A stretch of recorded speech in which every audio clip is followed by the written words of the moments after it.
আমাদের সেকেন্ড লেকচারের যে দ্বিতীয় টপিকের কথা আমরা বললাম, আমাদের দ্বিতীয় টপিক হচ্ছে বাঘ হরিণ অতিক্রম। অর্থাৎ এখানে দুইটা টপিকের কথা বললাম আমরা। একটা হলো এটা হচ্ছে বাঘ হরিণ সংক্রান্ত, এটা তোমরা টেস্ট পেপার যদি সলভ করে থাকো এই টপিকটা মোটামুটি দেখছো অনেক বেশিবার আসছে।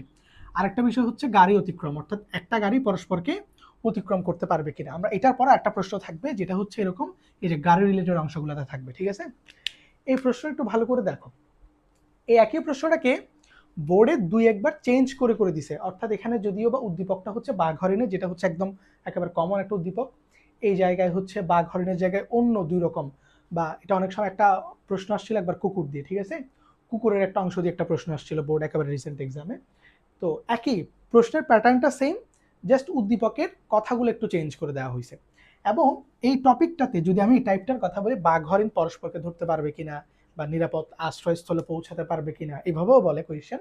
যেমন এই প্রশ্নটাকে অনেক সময় এভাবে বলে যে নিরাপদ আশ্রয়ে পৌঁছাতে পারবে কিনা।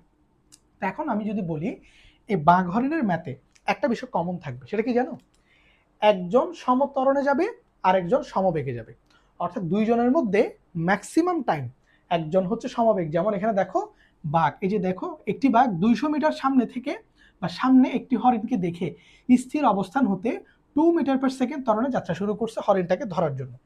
বাঘকে আসতে দেখে হরিণ 20 ms বেগে, এই যে দেখছো হরিণ কত ms বেগে দৌড়াইছে, 20 ms। এখানে হরিণের বেগটা সবসময় সমবেগ। এখন তুমি বলতে পারো যে স্যার এখানে তো সমবেগ কথাটা উল্লেখ নাই, তাহলে এটা আমি সমবেগ কেন ধরবো? সমবেগ কারণ উল্লেখ না থাকলেও যেহেতু একই বেগে হরিণটা দৌড়াইছে, বেগের মানটা চেঞ্জ করে নাই, তাহলে একটাই যেহেতু বেগের মান দেওয়া আছে, যেহেতু ত্বরণের স্পেসিফিক উল্লেখ নাই, অর্থাৎ তুমি সমবেগ ধরার প্রথম একটা কারণ হলো হরিণের ক্ষেত্রে ত্বরণের কোনো কথার উল্লেখ নাই। তাহলে এই ক্ষেত্রে এই বেগটাকে আমরা কি ধরবো? সমবেগ ধরবো। অর্থাৎ হরিণ এই বেগেই দৌড়াচ্ছে, এটা চিন্তা করে কি করবো আমরা ম্যাথটা করবো। তাহলে দেখছো বাঘ হচ্ছে ত্বরণে যাচ্ছে আর হরিণ হচ্ছে কি সমবেগে যাচ্ছে। এখানে দুইজনের অর্থাৎ ইকুয়েশনটা দুই রকম, একজন হচ্ছে সমতরণের জন্য ইকুয়েশন বসবে একজনের জন্য, আরেকজন হচ্ছে কি সমবেগের জন্য বসবে। তাহলে এই টপিকটাতে সবসময় এই জিনিসটা তুমি কমন দেখবা, অর্থাৎ একজন হচ্ছে কি সমবেগের যাত্রা করতেছে, একজন সমতল। আসো আমরা প্রথম প্রশ্নটা সলভ করি। আমাদের প্রথম প্রশ্ন কি বলছে? 10 সেকেন্ড পর বাঘের বেগ এবং গতিশক্তি। অর্থাৎ এখানে আমি অবলিক দিছি, অবলিক মানে বেগ অথবা গতিশক্তি, বিষয়টা এমন না, বেগ আর গতিশক্তি তো সেম না। এখানে হয় তোমাকে 10 সেকেন্ড দুঃখিত, 10 সেকেন্ড পর হয়তো তোমাকে বেগের মানটা জিজ্ঞাসা করবে অথবা তোমাকে গতিশক্তি নির্ণয় করতে বলতে পারে। আমরা দুইটাই সলভ করব, কারণ তুমি বেগ যখন বের করবা ওটা দিয়ে খুব সহজেই গতিশক্তি বের করতে পারবা। তোমাদের যেহেতু চ্যাপ্টার 4 আছে, চ্যাপ্টার 4-এ কিন্তু গতিশক্তি আমরা টপিকটা আছে জানি, তো গতিশক্তির সূত্র আমরা নিশ্চয়ই জানি। তো আমরা একসাথে পড়ে ফেলবো, যাতে করে এই প্রশ্নটাকে যদি গতিশক্তি আকারে দেওয়া হয় তখন যেন আমরা সলভ করতে পারি। তাহলে প্রথম প্রশ্নটাতে আসো, 10 সেকেন্ড পর বাঘের বেগ। তাহলে প্রথমে যদি আমরা হিসাব করি বাঘের জন্য কি কি দেওয়া আছে। বাঘ হচ্ছে স্থির অবস্থান থেকে গেছে, তাহলে ইউর মান কত? 0। বাঘের ত্বরণের মানটা দিয়ে দিছে, ত্বরণ হচ্ছে কত? 2 মিটার/সেকেন্ড স্কয়ার। এরপরে আমরা কি বের করতে চাই? ভিটা বের করতে চাই। সময় কত দিয়ে দিছে আমাদেরকে? বাঘের জন্য বলছে 10 সেকেন্ড। তাহলে যদি তুমি যে v equal to u plus at, একদম সহজ সূত্র যদি বসাই দাও, তুমি এক ধাপে অ্যান্সারটা পেয়ে যাবা। এ হচ্ছে কত? 2 টাইম কত সেকেন্ড? 10 সেকেন্ড। তাহলে দেখো বেগ কত হইল? 20 মিটার/সেকেন্ড। 10 সেকেন্ড পর বাঘের বেগ হবে কত? 20 মিটার/সেকেন্ড।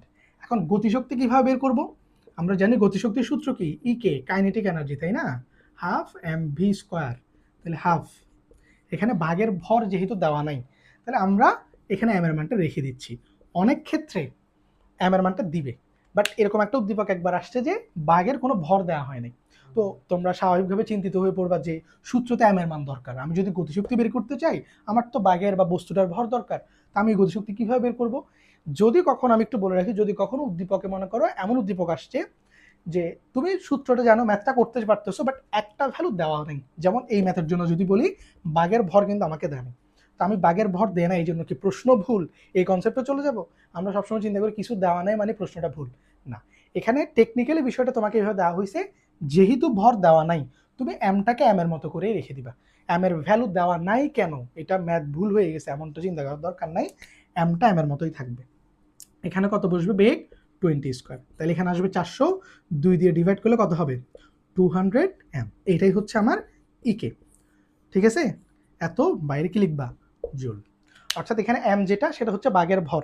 বাঘের ভর যেহেতু দেওয়া নাই ওই জন্য এমটা গুণাকারে বসে আছে। যদি এখন বাঘের ভর 2 কেজি দেয়, 2 কেজি তো যদিও বাঘ হবে না, যদি মনে করো কত 50 কেজি 100 কেজি দেয়, তাহলে জাস্ট ওটা তুমি কি করে দিবা, গুণ করে দিবা। তাহলে তোমার ওই বাঘের জন্য 100 কেজি ভরের একটা বাঘের গতিশক্তি কত হবে ওটা বের হবে। যদি 200 কেজি দেয় তখন 200 গুণ হবে। বুঝতে পারছি?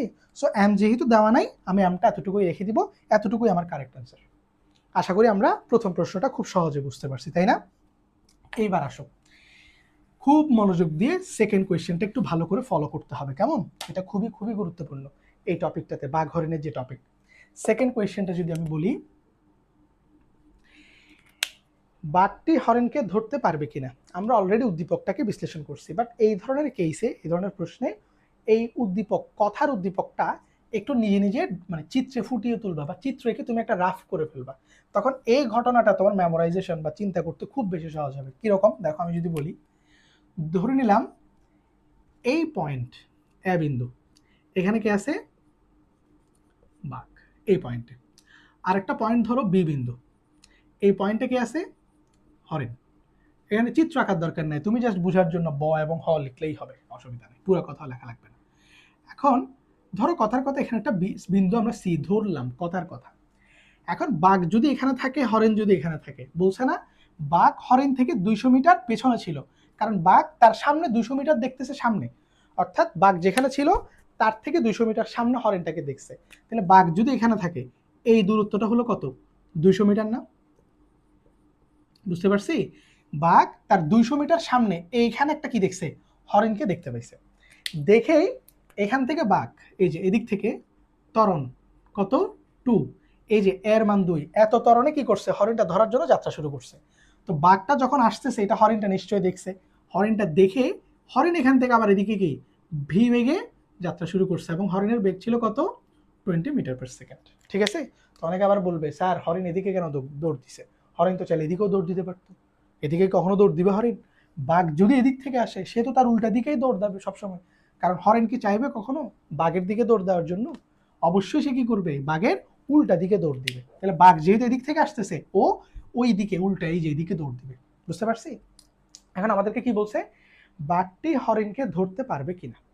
এখন আমরা তো অ্যাকচুয়ালি জানি না যে আসলেই বাঘটা হরিণকে ধরতে পারবে নাকি পারবে না, বা কত সময় পরে পারবে। যদি ধরতে পারে, কত সময় পরে ধরবে, আমরা তো সেটা জানি না। এই জন্য আমরা একটা পয়েন্ট, একটা অ্যাজাম্পশন, অনুমান করে নিছি যে হয়তো বাঘটা হরিণকে কি করতে পারবে, ধরতে পারবে। এবং আমরা ধরে নিচ্ছি হরিণ যখন বি থেকে যাত্রা শুরু করবে, দৌড় দিবে, দৌড়াতে দৌড়াতে এই বিন্দুতে এসে বাঘটা হরিণকে কি করবে, ধরে ফেলবে। এবং এই যে বি থেকে সি, এইটুক দূরত্বকে আমরা ধরলাম কত, 1 মিটার। তাহলে আমরা ধরে নিলাম যে সি বিন্দুতে বাঘটা হরিণকে ধরতে পারবে। এখন আমরা ওই অনুমানটা ঠিক আছে কিনা আমরা সেটাই যাচাই করব। অর্থাৎ আমরা যেটা চিন্তা করতেছি সি বিন্দুতে ধরবে, এটা আসলেই কি সম্ভব কিনা, আমরা গাণিতিকভাবে সেটাকে কি করবো, এখন বিশ্লেষণ করব। আশা করি এই যে ফিগার যেটা আমরা এখান থেকে আঁকলাম, এই কথাগুলোকে আমরা জাস্ট চিত্র আকারে লিখছি, আশা করি এটা বুঝাইতে পারছি, তাই না? তো এই উদ্দীপকগুলো এইভাবে অ্যানালাইসিস করতে শিখবা, তাহলে তোমার জন্য ভ্যালুগুলো বোঝা খুব সহজ হয়ে যাবে। এবার আসো, আমরা বাঘের জন্য এবং হরিণের জন্য আলাদা আলাদা করে ইকুয়েশন কাউন্ট করব। তাহলে যদি আমরা বাঘের ক্ষেত্রে চিন্তা করি, বাঘের ক্ষেত্রে বাঘ কিভাবে গেছে, সমতরণে গেছে, তাহলে তার জন্য ত্বরণের equation UT plus half at square. এখন বাঘ কি অবস্থা থেকে গেছে দেখো তো, স্থির অবস্থা, তাহলে কি ইউটির মানটা 0 হয়ে যাবে না? এখানে কত আছে, হাফ, এর ভ্যালু কত, এই যে দেখো বাঘের জন্য ত্বরণের মানটা দিয়ে দিচ্ছে, ত্বরণ হচ্ছে কত, 2 টি স্কোয়ার। এখন টি এর ভ্যালু কি, টি হচ্ছে সময়, কত সময় পরে বা বাঘটা কতটুকু দূরত্ব পর্যন্ত দৌড়াইছে, ওই সময়টা এখানে বসবে না? এখন আমরা বলতেছি বাঘ হচ্ছে ডিরেক্টলি এ থেকে কোথায় গেছে, সিতে, কারণ ওর আদিবিন্দু হচ্ছে এতে, ও এখান থেকে হরিণটাকে দেখতে পাইছিল। হরিণটাকে দেখে সে হরিণটা ধরার জন্য দৌড়ানো শুরু করছে। তো হরিণ তার বি বিন্দুতে বসে নাই, হরিণও কি করছে, এইদিকে দৌড়ানো শুরু করছে। তাহলে দৌড়াতে দৌড়াতে এখানে এসে আমরা মনে করলাম যে এখানে এসে কি করছে, সি বিন্দুতে ধরে ফেলছে। তাহলে বাঘের টোটাল অতিক্রান্ত দূরত্ব কত? বাঘ যদি এই হরিণটাকে ধরতে চায়, তাহলে এ বিন্দু থেকে ডিরেক্টলি সি বিন্দুতে আসতে হবে না? অর্থাৎ ও বি বিন্দুতে হরিণটা ছিল, কিন্তু বাঘ আসতে দেখে হরিণ তো আর বসে থাকবে না, হরিণও দৌড়ানো শুরু করবে। তাহলে হরিণ দৌড়াতে দৌড়াতে যখন সিতে আসছে, বাঘও ঠিক কি সিতে এসে হরিণটাকে ধরে ফেলছে, আমরা এটা ধরে নিছি, মনে করে নিছি। তাহলে আমরা ধরলাম সিতে, তাহলে বাঘের টোটাল দূরত্ব কত, এ থেকে সি না? তাহলে এ থেকে সি পর্যন্ত দূরত্ব কত হবে দেখো তো, এ থেকে বি পর্যন্ত দূরত্ব হচ্ছে 200 মিটার, আবার বি থেকে সি পর্যন্ত দূরত্ব হচ্ছে এক্স মিটার, যেটা আমরা ধরে নিছি এক্স মিটার দৌড়াবে আরো। তাহলে বাঘের জন্য টোটাল দূরত্ব দেখো তো 200 প্লাস এক্স, এটা হবে কিনা, এটা কি বুঝতে পারছি সবাই? কারণ বাঘ হচ্ছে এ থেকে দৌড়ানো শুরু করছে, হরিণকে ধরতে পারছে কোথায়, যেটা ধরে নিছি হরিণকে ধরতে পারছে সিতে। তাহলে এই টোটাল দূরত্বটা বাঘকে দৌড়ায় আসতে হয়েছে না? তাহলে টোটাল বাঘের দূরত্ব কত? বাঘ প্রথমে এই 200 মিটার দৌড়াবে, এক্সট্রা করে আরো এক্স মিটার দৌড়াইতে হবে যদি হরিণকে ধরতে চায়। তাহলে টোটাল দূরত্ব হবে 200 প্লাস কত, এক্স মিটার। আর সময়টা হচ্ছে আমরা অজানা, এটা টি ধরে নিলাম। সময় কত সময় পরে ধরছে আমরা সেটা জানি না। তাহলে এখানে কত হইল, 200 প্লাস এক্স, এটা থাকবে এখানে 0, এটা 2 কাটা গেলে জাস্ট কি টি স্কোয়ার। এটাকে আমরা একটা ইকুয়েশন ধরে রাখলাম, ঠিক আছে? 200 প্লাস এক্স টি স্কোয়ার, এটা হলো বাঘের ক্ষেত্রে সমীকরণ, অর্থাৎ বাঘের যে দূরত্বের সমীকরণ, সেখান থেকে আমরা কি পাইছি, মান পাইছি। আচ্ছা, আরেকটা কথা হলো, উত্তরটা শুরু করার আগে আমরা যেহেতু সি বিন্দুটাকে একটা অনুমান হিসেবে ধরে নিছি যে সিতে গিয়ে হয়তো বা বাঘ হরিণকে ধরতে পারবে, তো এটা আমাদের মেনশন করে দেওয়া উচিত না? যেহেতু আমরা ধরে নিছি, তাহলে উত্তর এই পার্টটা শুরু করার আগে তোমরা একটা কথা লিখে দিবা, আমি একটু পরে লিখে দিচ্ছি এটা, যে মনে করি সি বিন্দুতে বাঘ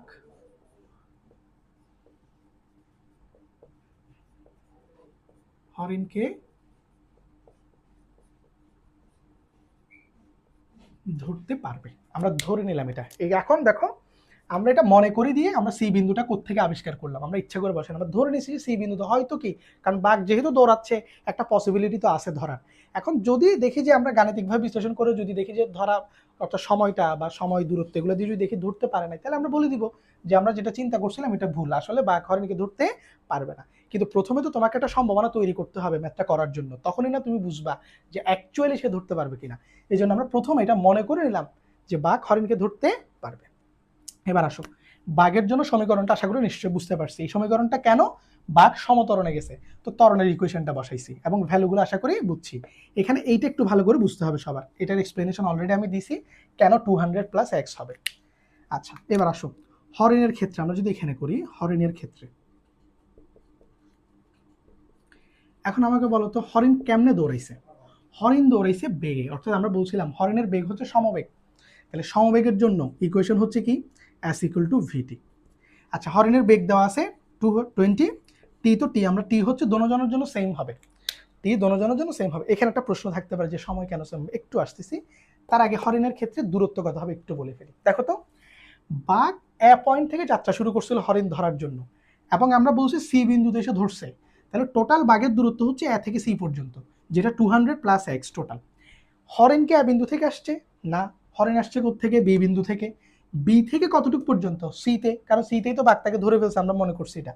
তাহলে বি থেকে সি এর দূরত্বটা হলো শুধু হরিণের দূরত্ব, হরিণ বিতে ছিল, সিতে বাঘ তার উপর আক্রমণ করছে, তাহলে টোটাল দূরত্ব হলো কত, শুধুমাত্র এক্সটা বসবে, তাহলে হরিণের জন্য দূরত্ব হবে কত, এক্স। অর্থাৎ হরিণের ক্ষেত্রে তুমি জাস্ট এটাকে এভাবে লিখতে পারো সুন্দর করে, হরিণের জন্য এক্স হচ্ছে এস হচ্ছে কত, এক্স মিটার, আর ভি হচ্ছে কত 20, সাথে আছে কত টি, এটা কয় নাম্বার, 2 নাম্বার। এটা হচ্ছে কয় নাম্বার, 2 নাম্বার। এখানে তুমি দেখো এক্স এর ভ্যালুটা বের হয়ে গেছে, আমরা জাস্ট এক্স এর ভ্যালুটা 1 নং সমীকরণে বসাই দিলেই টি এর ভ্যালুটা পেয়ে যাব। ম্যাথ মোটামুটি আমাদের শেষের দিকে চলে আসছে। একটা কোয়েশ্চেন একটু বলি, অনেক স্টুডেন্ট এই জায়গায় একটু প্রবলেম হতে পারে যে স্যার টি এর মানটা সেম কেন, মানে বাঘের জন্য যে সময় হরিণের জন্য সেম সময় কেন হবে? কারণ বাঘ তো স্যার হরিণের পেছন থেকে দৌড়ানো শুরু করছে, দুইজন যদি সেম পয়েন্ট থেকে যাত্রা করতো তখন হয়তো মানতাম যে হ্যাঁ সময়টা সেম হয়েছে, কিন্তু স্যার হরিণ তো 200 মিটার সামনে, বাঘের থেকে এক্সট্রা করে 200 মিটার দৌড়াইতে হচ্ছে না, তো বাঘ যদি এক্সট্রা করে 200 মিটার দৌড়ায় আসে তাহলে সি বিন্দুতে সময় একই কেমনে হয় স্যার, এটা হইলো কিভাবে? এবার একটু ঠান্ডা মাথায় একটু আমার কথাগুলো শোনেন। আচ্ছা, এ বিন্দুতে মনে করেন বাঘ এবং হরিণ এখনো দৌড়ানো শুরু করে নাই, জাস্ট মনে করেন বাঘ হরিণটাকে দেখছে, হরিণ এখন কি বি বিন্দুতে, বাঘও কোথায়, এ বিন্দুতে। এই অবস্থায় জাস্ট এখন দৌড় শুরু করেনি, এই অবস্থায় সময় শূন্য, তাই না? সময় কাউন্ট কখন থেকে হবে, যখন থেকে বাঘ দৌড়ানো শুরু করবে, হরিণ দৌড়ানো শুরু করবে, তাই না? এখন আপনি চিন্তা করেন, বাঘ যখন থেকে দৌড়ানো শুরু করবে, হরিণ বাঘটাকে আসতে দেখে ঠিক তখন থেকে দৌড়ানো শুরু করবে না? তাহলে বাঘের ক্ষেত্রে এ থেকে সিতে আসতে যে সময় লাগতেছে, হরিণের ক্ষেত্রেও কিন্তু বি থেকে সিতে আসতে সেম সময় লাগবে। স্যার কেন? দূরত্ব তো ভিন্ন স্যার, দূরত্ব ভিন্ন হইলেও বেগের মান ভিন্ন না। এখানে বাঘ ত্বরণে আসতেছে, ত্বরণে আসার কারণে প্রতি সেকেন্ডে তার বেগটা 2 করে বাড়তেছে। আমরা ত্বরণের সংজ্ঞায় পড়ছি না, বেগ বৃদ্ধির হার। কিন্তু হরিণের বেগটা কেমন বেগ? সমবেগ। হরিণ শুরুতেই যাত্রা শুরু করছে 20 ms দিয়ে, এবং প্রতি সেকেন্ডে ওর 20 ms করে ছিল, এটা বাড়তেছে না, ও 20 মিটার/সেকেন্ড করে যাচ্ছে। কিন্তু বাঘ প্রথমে স্লো হইলেও আস্তে আস্তে ত্বরণ যত কাজ করতেছে বেগের মানটা তত বাড়বে না। এই জন্য স্যার সময়টা কি, অর্থাৎ দূরত্ব ভিন্ন হওয়া সত্ত্বেও সময়টা কি হবে এখানে? সেম হবে। কারণ ওর বি থেকে সিতে আসতে যতটুকু সময় লাগতেছে, ওর এ থেকে সিতে আসতে টোটাল ততটুকুই সময় লাগবে। বুঝতে পারছেন? কারণ এখানে বাঘের বেগটা ধীরে ধীরে বাড়বে, বাঘের গতি যত বাড়বে সময় তত কম লাগবে। ঠিক আছে? আপনি আমরা নর্মালি চিন্তা করেন না, কোনো বস্তুর বেগ, নর্মালি একটা বাস আর একটা প্লেন, দুইটা কি সমান সময় সমান দূরত্ব যাবে? কারণ প্লেনের গতি বেশি, ওটা অল্প সময় অনেক দূরত্ব যাবে, বাসের গতি কম, এজন্য ওই দূরত্ব যাইতে সময় কি লাগবে? বেশি লাগবে। তাহলে এখানে হরিণের তুলনায় বাঘের গতি বা বেগটা বেশি, বাঘের বেগটা বেশি। হরিণের বেগটা কি সেম থাকতেছে, বাড়তেছেও না কমতেছেও না, কিন্তু বাঘের বেগটা কি ধীরে ধীরে বাড়তেছে ত্বরণের কারণে। এই জন্য এখানে এ থেকে সিতে যে সময় লাগবে বাঘের, হরিণের বি থেকে সিতে ওই সেম সময়ই লাগবে। অর্থাৎ দুইজন কিন্তু সেম সময়ে দৌড় শুরু করছে, সো শেষ বিন্দুতে একই সময় এসে পৌঁছাইছে না, এই জন্য তাদের মধ্যবর্তী দূরত্বটা কি হবে স্যার? সমান হবে। বুঝতে সরি, মধ্যবর্তী দূরত্ব না, সময়টা কি হবে? সমান হবে। আর ইকুয়েশনটা আশা করি বুঝতে পারছি, বাঘের ক্ষেত্রে ইকুয়েশন এটা কিভাবে আসছে, আর হরিণের ক্ষেত্রে ইকুয়েশনটা কিভাবে আসছে। এখন আমরা এটা সলভ করব। আপনি এখান থেকে এক্স এর ভ্যালুটা জাস্ট এখানে গিয়ে বসাই দেন। তাহলে আমরা এখন বলবো 1 নং এ এক্স এর মান বসিয়ে, 1 নং এ, এটা স্যার আলাদা, কেমন? এটা আলাদা। 1 নং এ এক্স এর মান বসিয়ে, এই তাহলে 1 নং কত? 200 প্লাস এক্স, এক্সের জায়গায় কত বসাবেন? 20t equal to T square. ঠিক আছে? এই যে দেখেন এক্সের জায়গায় জাস্ট এসে বসাই দিছি। তাহলে এটা মিডল টার্ম হবে, ওই পাশে চলে যাবো আমরা, টি স্কোয়ার মাইনাস 200t, আর এদিকে কত আছে? মাইনাস 200। আচ্ছা, তাহলে এখানে কত হইল? ইকুয়াল টু 0 হয়ে যাবে। তাহলে এটাকে মিডল টার্ম করেন, আপনার ক্যালকুলেটার একেবারে করে ফেলবেন, এটা ক্যালকুলেটার ইজিলি সলভ করে ফেলা যায়। যদি আমরা এমনি করতে চাই, কীভাবে করতে পারি আমরা, এটা বোধহয় ক্যালকুলেটারে ডিরেক্টলি সলভ হয়ে যাবে আশা করি, এটা আপনার ডিরেক্টলি। অথবা এখানে একটা বিষয় বলি, এই জায়গায় একটা ঝামেলা করে কি জানেন, অনেকগুলো ইকুয়েশনে দেখবেন এটা সরাসরি সূত্র দিয়ে, অর্থাৎ মিডল টার্ম করে উৎপাদক মিলতেছে না, তখন কি করে, যদি এটা না মিলে তখন আপনারা ওই যে দ্বিঘাত সমীকরণ একটা সূত্র শিখছেন না, একটু সূত্রটা পাশে লিখে দিই আমি, আপনারা আশা করি এটা দেখতে পান। সূত্রটা হচ্ছে এই যে, এখানে একটু লিখে দিই। সূত্রটা কি? দ্বিঘাত সমীকরণের সূত্র, যে এক্স বের করার নিয়ম, নিচে কি ছিল? 2a, এখানে minus b plus minus root over b square minus কি 4ac, এটা। তাহলে এটা কোন সমীকরণের জন্য? ax square bx plus c equal to 0। যদি সমীকরণটা এমন হয়, দেখতে যদি দ্বিঘাত সমীকরণ, মানে এখানে চলকের পাওয়ারটা 2 থাকে, দ্বিঘাত, হ্যাঁ, এই যে 2 থাকে, তখন এটার এই যে এক্স এর মান উৎপাদক বের করার জন্য সূত্র হচ্ছে এটা। বুঝতে পারছি? তা আমাদের দেখেন যেটা দ্বিঘাত সমীকরণ না, দেখেন টি এর উপর পাওয়ার, আমাদের চলক টি, এখানে টি এর উপর পাওয়ার কত? 2। তাহলে আমরা এটা দ্বিঘাত সমীকরণ দিয়ে সলভ করতে পারবো। এখানে আমাদের এ কোনটা? এক্স স্কোয়ার, মানে দ্বিঘাত ওই স্কোয়ারওয়ালা রাশি যেটা আছে তার সহগ যেটা, সেটা হচ্ছে এ। তাহলে এখানে স্কোয়ারওয়ালা রাশি কোনটা? টি স্কোয়ার, তার সাথে কি আছে? কিছু নাই, মানে 1 আছে, তাহলে এখানে এর ভ্যালু হচ্ছে কত? 1। এরপর বি হচ্ছে কি এক্স এর সহগ, এক্স মানে শুধু টি, মানে যার ঘাত 1, সেটা হলো এখানে এক্স, কেমন?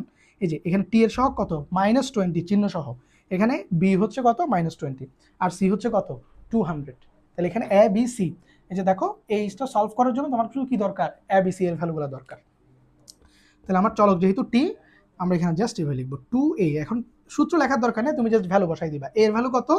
1। আমরা বলছি কেন এর ভ্যালু 1? টি স্কোয়ার, স্কোয়ারওয়ালা রাশির সহগটাই হচ্ছে a, তাহলে 2a, এই যে 2 × 1 মাইনাস, এটা সূত্রের মাইনাস, ওই যে সূত্রের মাইনাস, বি, বি কত? -20 না, এই যে বি। এখানে দুইটা মাইনাস কেন? একটা মাইনাস হলো সূত্রের, আর একটা হলো এই যে পুরা রাশিটা, অর্থাৎ টি এর সহগ হচ্ছে -20 পুরোটা বসছে, এরপর প্লাস মাইনাস, এই যে সূত্রের প্লাস মাইনাস বসছে, এরপর রুট ওভার বি স্কোয়ার, তাহলে কত হবে? -20 স্কোয়ার, এরপর কত হবে? -4ac, তাহলে 4ac, তাহলে 4a হচ্ছে কত? 1, আর c হচ্ছে কত? -200। এটা একটু এখানে কি ছোট্ট করে দেখা যায়, এটা আমি একটু বড় করে লিখি, এখানে -200। সি দেখো, সি এর সামনেও কি আছে? নেগেটিভ আছে, কেমন? এই যে -200 এটা বসাইতে হবে ভাবে। এই হচ্ছে আমাদের ভ্যালু। এখান থেকে তুমি এখন কি করতে পারবা, টিটা খুব সুন্দর করে বের করতে পারবা। নিচে কত আছে 2, 2 মাল্টিপ্লাইড বাই 1 2, এটা মাইনাসে মাইনাসে কত হয়ে যাবে প্লাস, তাহলে শুধু 20 এখানে প্লাস মাইনাস এটা আমরা একসাথে করে ফেলবো।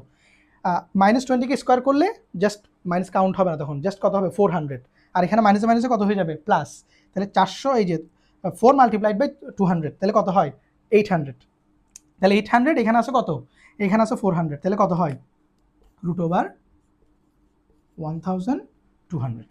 বুঝতে পারছি, এখানে 400 এটাকে স্কোয়ার করলে আর এখানে আসবে কত 800, তাহলে টোটাল কত 1200 হবে। এবার তুমি এখান থেকে ভ্যালু বের করো, তাহলে টি এর ভ্যালু এখানে দেখো, এবার একটু খেয়াল করো, যদি ক্যালকুলেটর আমরা এই যে √1200 এটা যদি একেবারে রুটে বের করে ফেলি, তাহলে √ কত 1200, এটার ভ্যালু আসবে কত 34.64। আচ্ছা এই পাশে একটু করতেছি, এবার টি এর ভ্যালুটা এই পাশে একটু করতেছি, একটু খেয়াল করিও, নিচে কত আছে 2, তাহলে উপরে কত 20 প্লাস মাইনাস এই যে √1200 এটার মান হচ্ছে 34.64 এইটা। এখন এখান থেকে তুমি টি এর দুইটা ভ্যালু পাবা, একটা হলো পজিটিভ নিয়ে, এই যে পজিটিভ প্লাস নিয়ে কি এখানে যে প্লাস মাইনাস আছে না, তুমি শুধু প্লাস ব্যবহার করবে এখন, তাহলে 2 এখানে হবে কত 20 প্লাস 34.64, তাহলে এখানে টি এর ভ্যালু এখন কত আসবে, টি এর ভ্যালু আসবে +20 ডিভাইডেড বাই 2, 27.32, 27.32 সেকেন্ড।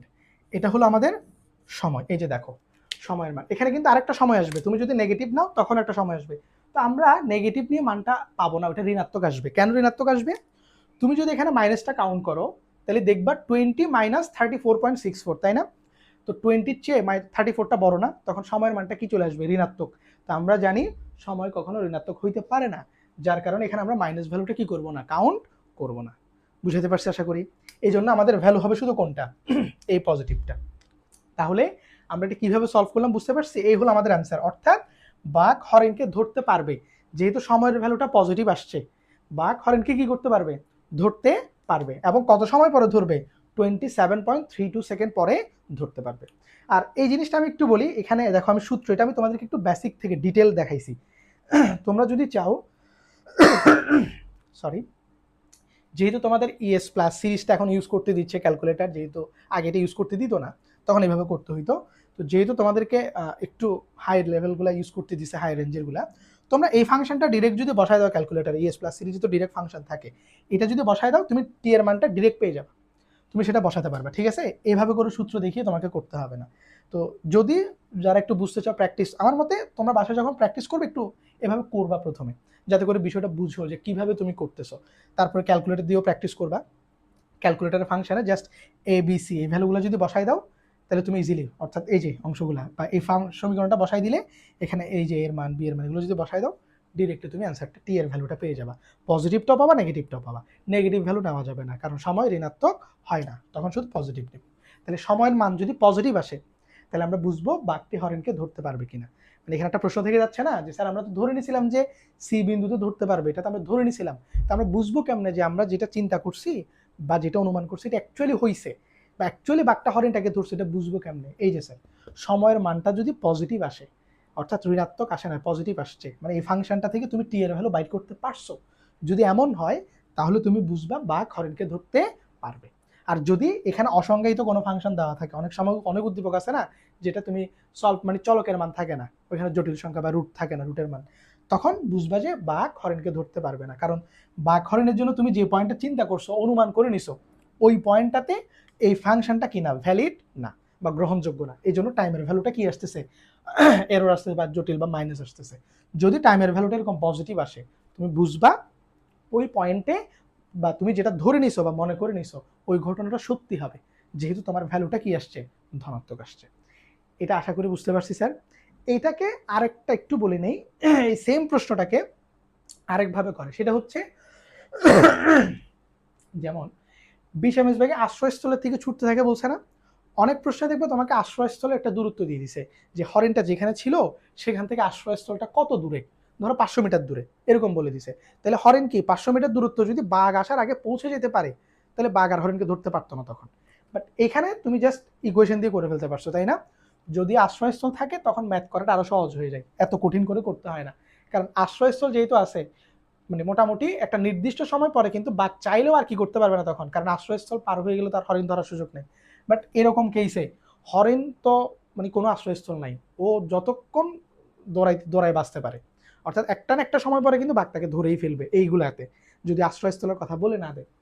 বাট এখানে যদি মনে করো একটা আশ্রয়স্থলের দূরত্ব দিয়ে দিত, তুমি জাস্ট দুইটা সময় চেক করতা, যে বাঘের আসতে কতক্ষণ সময় লাগতেছে এবং হরিণের আসতে কতক্ষণ সময় লাগতেছে। বুঝতে পারছি? একটু লাস্ট ওই প্রশ্নটা একটু দেখাই দিই, যেহেতু বললাম, কারণ এটার সাথে ওইটা রেলেভেন্ট। আশা করি এটা বুঝতে পারছো, আমি মুছে দিলাম। একটু সবাই একটু ভালো করে দেখবে, এই কোয়েশ্চেনটা অবশ্যই নিজে বাসায় 2-1 বার সলভ করবা, এটা খুবই খুবই গুরুত্বপূর্ণ। আচ্ছা, ধরো আমি যেটা বললাম, মানে ওই প্রশ্নটা কিভাবে আসতে পারে। ধরো এখানে আশ্রয়স্থলের দূরত্ব দেওয়া আছে, মানে এটার সাথে আমরা জাস্ট একটা লাইন অ্যাড করতেছি, যে বাঘকে আসতে দেখে হরিণ 20 ms বেগে আশ্রয়স্থলের দিকে ছুটতে থাকে। তাহলে এবার মনে করো হরিণ থেকে আশ্রয়স্থলের দূরত্ব দিয়ে দিছে, এই যে আমি একটু উদ্দীপকটা এখানে অ্যাড করতেছি, যে যদি এই প্রশ্নটার জন্য যদি হরিণের আশ্রয়স্থল ধরো 500 মিটার দূরে আছে, হ্যাঁ 500 মিটার দূরে থাকে, তবে হরিণটি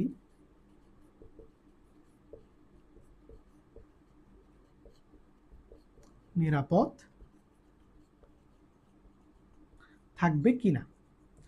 এই প্রশ্নটাও এভাবে আসতে পারে, মানে এটার সাথে জাস্ট এই যে পুরো উদ্দীপক সেম, এক্সট্রা করে তোমাকে যে হরিণের একটা আশ্রয়স্থল দিয়ে দিছে, তখন তুমি কেমনে করবা, তখন তোমার ম্যাথ আরো সোজা হয়ে যাবে। দেখবা কেমনে, দেখো আমরা যদি আবার ঘটনাটা একটু চিন্তা করি, এটা আমাদের এ বিন্দু, যেখানে আমাদের কে ছিল, বাঘ মশাই ছিল, তাই না? এটা ছিল আমাদের বি বিন্দু, যেখানে আমাদের কে ছিল, হরিণ। এরপরে আমরা সি বিন্দু ধরে নিয়েছিলাম, এখানে একটা সি বিন্দু ধরে নিয়েছিলাম, কি আমরা ধরে নিয়েছিলাম বাঘ হরিণকে ওই বিন্দু থেকে কি করবে, ধরতে পারবে, এটা আমরা ধরে নিয়েছিলাম। এখন কি করবো, আমরা সি বিন্দুতে আশ্রয়স্থলটা কল্পনা করবো, যেহেতু আমাদেরকে একটা কি দিছে, শেল্টার দেওয়া হয়েছে, আমরা আশ্রয়স্থলটাকে সি বিন্দুতে ধরবো। তাহলে এবার ইনফরমেশনগুলো একটু বসাও তো, বাঘ কতটুক পেছনে ছিল হরিণ থেকে, 200 মিটার পেছনে, আর হরিণ যেখানে ছিল সেখান থেকে তার আশ্রয়স্থল কতটুক দূরে ছিল, 500 মিটার দূরে ছিল। এই যে দেখো, এবার তোমার কাজটা সহজ হয়ে গেছে। কেন আমি বলি, তুমি এইখানের একটা ভ্যালু এখন জানো, যেটা তুমি আগের এটা যখন সলভ করছিলা এক্স ধরে নিছিলা, আমরা এক্স ধরে করছি না, ওখানে দুইটা ভ্যালু আননোন ছিল, সময়ও জানতাম না, বাঘটা হরিণকে কত দূরে গিয়ে ধরবে এটাও জানতাম না। কিন্তু এখন একটা আশ্রয়স্থল যেহেতু আছে, 500 মিটার যদি আগে চলে যাইতে পারে, তাহলে এখানে চাইলেও বাঘ কি করতে পারবে না, তাকে ধরতে পারবে না। মানে এটা তুমি কিভাবে করবা, তুমি বাঘের আশ্রয়স্থল পর্যন্ত কত সময় লাগবে এটা একবার বের করবা, হরিণের আশ্রয়স্থল পর্যন্ত যেতে কত সময় লাগবে এটা একবার বের করবা। যদি বাঘের যে সময় লাগতেছে, হরিণ যদি তার আগে পৌঁছে যায়, তাহলে ও কি আগে আশ্রয়স্থলে চলে গেছে না, তখন বাঘ একটু লেট করে ফেলছে। বাঘ যদি লেট করে তখন সে চাইলেও আর হরিণকে ধরতে পারবে না, কারণ সে শেল্টারে চলে গেছে। আর যদি হরিণ যাওয়ার আগে, হরিণ আশ্রয়স্থলে পৌঁছানোর আগেই বাঘ চলে আসতে পারে, তাহলে বাঘ কি করতে পারবে, হরিণকে ধরতে পারবে। সিম্পল বিষয়, অর্থাৎ টার্গেটটাকে বুঝাইতে পারছি। ম্যাথ কেমনে করবা, দুইটা টাইম বের করবে, একটা বাঘের জন্য আর একটা হরিণের জন্য। আসো একটু করিয়ে দিই আমি এটা কিভাবে করবা। যদি তুমি বাঘের জন্য বের করো, তাহলে আমরা লিখবো বাঘের জন্য। বাঘের জন্য কি হবে, বাঘ যেহেতু কিসে গেছে, ত্বরণে গেছে, তাহলে দূরত্ব হবে s equal to ut plus half at square. এখন দেখো তো, একটু মনোযোগ দাও, একটু খেয়াল করবা কেমন। এখানে s কত হবে, আমি বলি আমি একটা প্রশ্ন করলাম না, এখানে s কত হবে। যারা এই প্রশ্নটা সলভ করা দেখছো, যদি অ্যাকচুয়ালি তোমরা প্রশ্নটা বুঝে থাকো, তোমরা এটার অ্যান্সার করতে পারবা। এখানে s কত হবে, ঠিক আছে? তুমি একটু ভিডিওটা পজ দিয়ে আগে চিন্তা করবা, আমি উত্তরটা বলতেছি, তোমরা মিলাই নিবা। তারপর এখানে s এর মান হবে কত, 700। একটু কেন খেয়াল করো তো, আমরা বাঘ থেকে মানে এখানে মাঝখানে ধরতে পারতো, কিন্তু যেহেতু আমরা আশ্রয়স্থলটা চিন্তা করতেছি, আমরা সরাসরি ফার্স্ট পয়েন্ট থেকে লাস্ট পয়েন্টটা চিন্তা করব। অর্থাৎ বাঘ ছিল একেবারে এ বিন্দুতে, যদি আমরা একদম শেষ বিন্দু চিন্তা করি, মানে এর আগেও চাইলে বাঘ ধরতে পারবে, কিন্তু বাঘের সর্বশেষ সম্ভাবনা কতটুকু পর্যন্ত, একদম সি বিন্দু পর্যন্ত, মানে আশ্রয়স্থলে প্রবেশের আগ পর্যন্ত তার সুযোগ আছে হরিণটাকে ধরার। তাহলে তুমি একদম সর্বশেষ সম্ভাবনাটা কি করবা, চিন্তা করবা, ঠিক আছে? তাহলে বাঘ একেবারে সি বিন্দু, একদম সি বিন্দু পর্যন্ত চাইলে এই মাঝখানে কি করতে পারবে, হরিণটাকে ধরতে পারবে। এই জন্য আমরা টোটাল দূরত্বটা নিব একদম এ থেকে সি পর্যন্ত, আশ্রয়স্থলের একদম গেট পর্যন্ত। তাহলে কত হইল? 700 মিটার। বাকি কোথায় গেছে? স্থির অবস্থান, তাহলে এটা 0, তাহলে এটা হবে হাফ এটি স্কোয়ার। এর ভ্যালু কত? ওই যে বাঘ কততে গেছে? 2, ত্বরণের মান টি। এখন বাঘের সময় কত লাগছে এটা কি আমরা জানি? জানি না। এই যে আমরা টিটাই বের করবো, দেখছো? এখন তুমি সবগুলো জানো, এখানে জাস্ট টিটা তোমার এক ধাপে বের হয়ে যাবে। এটা কত? 700। এখানে 2 কে কেটে দিবে, কত হইলো? টি স্কোয়ার। তাহলে এখান থেকে টি কত হবে? √700। তাহলে √700 মান কত? √700 মান হচ্ছে 26.45। টি এর ভ্যালু হচ্ছে 26.45। অর্থাৎ বাঘের আদি অবস্থান থেকে আশ্রয়স্থল পর্যন্ত যাইতে সময় লাগতেছে কতক্ষণ? 26.45 সেকেন্ড। এবার যদি হরিণের জন্য বের করি, দেখি হরিণের কতক্ষণ সময় লাগতেছে। হরিণের ক্ষেত্রে হরিণ কিভাবে গেছে? খুবই সুন্দর একদম ইকুয়েশন, একেবারে সোজা, = VT। কেন? হরিণ কিভাবে গেছিল? সমবেগে গেছিল। হরিণের জন্য দূরত্ব কত হবে? হরিণ জাস্ট আশ্রয়স্থল থেকে কয় মিটার দূরে? 500 মিটার দূরে। তাহলে ওকে বাঁচতে হইলে শুধু 500 মিটার দূরত্ব পাড়ি দিলেই যথেষ্ট। তাহলে ওর জন্য সময় হবে কত? 500। ভি কত? 20, কারণ 20 ms বেগে দৌড়াইছে। তাহলে টি কত হবে? এখানে কত হয়? এটা যে 0 কেটে দিয়ে 2 দিয়ে জাস্ট 25 সেকেন্ড, 25 সেকেন্ড। এই যে দেখো দেখো দেখো, একটু খেয়াল করো, হরিণের সময় লাগতেছে 25 সেকেন্ড জাস্ট কোথায়? সি বিন্দুতে পৌঁছাইতে, মানে আশ্রয়স্থলে পৌঁছাইতে জাস্ট 25 সেকেন্ড। কিন্তু বাঘের কি? 26.45। বাঘের সময় একটু বেশি লাগতেছে না? বাঘ কিন্তু আসতে একটু লেট করে ফেলছে। তাহলে বাঘ যেহেতু একটু লেট করছে, প্রায় 1.45 সেকেন্ড লেট করছে, ও কিন্তু তার আগেই জাস্ট ঢুকে যাবে। মানে বাঘটা আসবে একদম এই পয়েন্টে আসার মুহূর্তেই হরিণটা কি করবে? আশ্রয়স্থলে প্রবেশ করবে।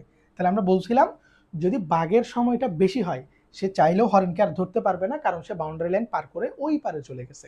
তাহলে এইখানে উত্তর কি হবে? এখন হরিণ আশ্রয়স্থলে পৌঁছাতে পারবে, মানে বাঘ কি করতে পারবে না? হরিণটাকে ধরতে পারবে না, কারণ বাঘের সময় হচ্ছে কত? 26.45, ওর ক্ষেত্রে 25 সেকেন্ড, ও আগে পৌঁছে গেছে। বুঝতে পারছি? যদি এখানে হরিণের জন্য সময় বেশি আসতো, তাহলে আমাদের উত্তর হইতো উল্টা, বাঘ হরিণকে কি করতে পারবে? ধরতে পারবে। আশা করি এইটা বা এই সিকিউটা বুঝা গেছে। এটা খুবই গুরুত্বপূর্ণ কিন্তু, ঠিক আছে? এই প্রশ্নটা জাস্ট একটু তোমাকে দিলে, যদি এখান থেকে প্রশ্ন করে, এইগুলোই থেকেই করবে, তোমাকে জাস্ট কথাটা বদলাই দিবে। অর্থাৎ বাঘ হরিণ না দিয়ে ওইখানে ধরো একটা খরগোশ আর ইঁদুরের কথা বলতে পারে, তারপরে আরো বিভিন্ন দুই একজন, মানে কুকুর বা আরেকটা বেড়াল, এই ধরনের এই টাইপের কথাবার্তাগুলো বলা থাকে, জাস্ট এইটাই, আর কিছু না। বাট প্যাটার্নটা সেম। তুমি যদি বেসিক জিনিসটা ধরতে পারো, এই যে একজন আগে একজন পরে, একজন ত্বরণে যাচ্ছে একজন সমবেগে যাচ্ছে, ইকুয়েশনটা যদি লিখতে জানো, তুমি সবসময় মনে রাখবা এটা কখনো ডিরেক্টলি বের করা যায় না, ইকুয়েশন ধরে আসতে হয়। যার ক্ষেত্রে ত্বরণ বলা থাকবে তার জন্য ত্বরণের ইকুয়েশন ইউজ করবা, আর যার ক্ষেত্রে বেগ বলা থাকবে তার জন্য বেগের ইকুয়েশন, সমবেগের ইকুয়েশনটা বের করবা। একটু করতে পারলেই হয়েছে, ঠিক আছে? আশা করি বুঝতে পারছি। আমাদের এটার আরেকটা পার্ট আছে, সেটা হলো গাড়ি। অর্থাৎ একটা গাড়ি, ওই যে সেম দুইটা প্রাইভেট কার বা ট্রাক, প্রাইভেট কারের অনেকগুলো দিবক তোমরা দেখছো, একটা একটাকে কখন অতিক্রম করবে, একটা একটাকে ওভারটেক করবে কিনা, বা মিলিত বেগ, এরকম টাইপের কিছু কোয়েশ্চেন থাকে। সেটা আমরা এটার মধ্যে অ্যাড করছি, মানে এটাকে আমরা একটা টপিক চিন্তা করতেছি। এখন আমরা সেই রিলেটেড একটা সমস্যা সমাধান করব। যদি আমরা এই দুইটা, অর্থাৎ এই একটা সিকিউ, এটা থেকে আমরা আরেকটা সিকিউ পড়বো, ওইখানে আমাদের কয়েকটা কোয়েশ্চেন থাকবে। এইটুক যদি মোটামুটি ভালো মতো করতে পারো, তুমি ধরে নিতে পারো যে গতি চ্যাপ্টারের প্রায় 60% কাভার করে ফেলছো তুমি মোটামুটি ভালো মতো। অর্থাৎ বক্স সংক্রান্ত, গ্রাফ সংক্রান্ত, আর এই কনসেপ্টটা, এই তিনটা যদি তোমার ক্লিয়ার থাকে, মোটামুটি 60-70% ক্লিয়ার হয়ে যাবে। আর বাকি 30% যেটা আছে, ওইখানে পরন্ত বস্তু, নিক্ষিপ্ত বস্তুর কিছু বিষয় আছে, সেগুলো আমরা পরের লেকচারটাতে কাভার করব, ঠিক আছে? আমাদের থার্ড লেকচারটা হবে পরন্ত বস্তু, নিক্ষিপ্ত বস্তু নিয়ে। তাহলে এখন আমরা এই টপিকটা, আমরা এটা একটু দেখি। এর আগের পার্টে আমরা কিন্তু বাঘ হরিণের একটা টপিক শেষ করছিলাম, তাই না? এটাও বাঘ হরিণের রিলেটেড, তুমি যখন সলভ করবে দেখবে কাইন্ড অফ অনেকটা সেম, বাট এটার মধ্যে একটা নতুন কোয়েশ্চেন অ্যাড করছি আমরা। এটা একটু উদ্দীপকটা একটু বুঝাই দিই। উদ্দীপকের চিত্র দেওয়া আছে, দুইটা পয়েন্ট দেওয়া আছে, একটা এ বিন্দু একটা বি বিন্দু। বলতেছে এ বিন্দুতে একটা বাইক আছে, বি বিন্দুতে একটা ট্রাক আছে, ঠিক আছে? বাইকের ত্বরণ দেওয়া আছে, ট্রাকের বেগ দেওয়া আছে, এবং উদ্দীপকের একটা কথা বলা আছে যে এ বিন্দু থেকে একটি বাইক এত ত্বরণে এবং বি বিন্দু হতে একটি ট্রাক একই সময়ে, অর্থাৎ বাইকটা যখন যাত্রা করতেছে ট্রাকটাও ঠিক একই সময় যাত্রা করতেছে, যে একই সময় যাত্রা শুরু করলো, ট্রাকের বেগ দেওয়া আছে কত? 30। আমরা বলছিলাম বাঘ হরিণের রিলেটেড টপিক, এরকম প্রাইভেট কার, ট্রাক, বাইক একটা একটাকে অতিক্রম করবে, এই রিলেটেড টপিকে যদি কোনো একটা বস্তু বেগের কথা বলা থাকে আমরা ধরে নিব সেটা সমবেগ। অর্থাৎ যেহেতু বেগের পরিবর্তন নাই বা ওই বস্তুর জন্য ত্বরণের স্পেসিফিক কোনো কথা নাই, আমরা ধরে নিব সেই বেগটা হচ্ছে কি সমবেগ। ঠিক আছে, তাহলে এখানে বাইক হচ্ছে সমত্বরণে গতিশীল আর ট্রাক হচ্ছে কি সমবেগে গতিশীল। প্রথম প্রশ্ন আমাদের জন্য, কত সময় পর বাইক এবং ট্রাকের বেগ কি হবে সমান হবে, অর্থাৎ কত সময় পর বাইক এবং ট্রাকের ইকুয়াল মানে একদম সেম ইকুয়াল ভেলোসিটি হয়ে যাবে। এখন তুমি একটা সিম্পল বিষয় খেয়াল করো তো, ট্রাকের বেগ হচ্ছে কত 30 মিটার পার সেকেন্ড আর বাইকের ত্বরণ দেওয়া আছে, তাহলে আমরা বলতে পারি যে বাইক স্থির অবস্থান থেকে যাত্রা শুরু করছে, তাই না? যে বাইকের আদি বেগ ছিল 0, সেখান থেকে ত্বরণের কারণে ধীরে ধীরে বাইকের বেগটা কি বাড়তেছে। এখন তুমি যদি একটু খেয়াল করো কখন বাইক এবং ট্রাকের বেগ সমান হবে, এখানে ট্রাকের যেটা বেগ দেওয়া আছে এটা কি কখনো কমবে বাড়বে? অবশ্যই না, কারণ এটা একটা কি বেগ সমবেগ, সমবেগের মান কি হয় না সময়ের সাথে পরিবর্তন হয় না। তাহলে এই জায়গায় তোমাকে আসলে ইনডিরেক্টলি একটা কোয়েশ্চেন করতেছে, সেটা হচ্ছে এরকম যে কখন বা কত সময় পর বাইকের বেগটা ট্রাকের বেগের কি হবে সমান হবে। অর্থাৎ বাইকের এখন আদি বেগ হচ্ছে কত 0 না, কত সময় পর বাইকের বেগটা 30 মিটার পার সেকেন্ড হবে। কোয়েশ্চেনটা আসলে এইটা, মূলত কোয়েশ্চেনটা কাকে নিয়ে বাইককে নিয়ে, যদিও ট্রাকটাকে ইনক্লুড করছে বাট কোয়েশ্চেনটা হচ্ছে স্পেসিফিক্যালি শুধু বাইকের জন্য, যে কত সময় পর এই বাইকের বেগটা 0 থেকে বেড়ে 30 মিটার পার সেকেন্ড হবে। কারণ যখনই 30 হয়ে যাবে তখন বাইক আর ট্রাক কি সেম ভেলোসিটি না, ট্রাক তো অলরেডি 30তেই আছে, ও যাত্রা শুরু করছে 30 দিয়ে, তাহলে ওর যাত্রাপথে সব জায়গায় কি বেগের মানটা 30 থাকবে। তাহলে আমরা এই ম্যাথটা করবো কার জন্য, মূলত বাইকের জন্য। তাহলে আসো 1 নাম্বার প্রশ্ন আমরা সলভ করি। আমরা কি বলবো, বাইকের ক্ষেত্রে তুমি টি সময় পরে উল্লেখ করে এভাবে ধরতে পারো যে মনে করি টি সময় পর বাইক এবং ট্রাকের বেগ কি হবে সমান হবে। তাহলে বাইকের ক্ষেত্রে, এটা বেগ না, বাইকের ক্ষেত্রে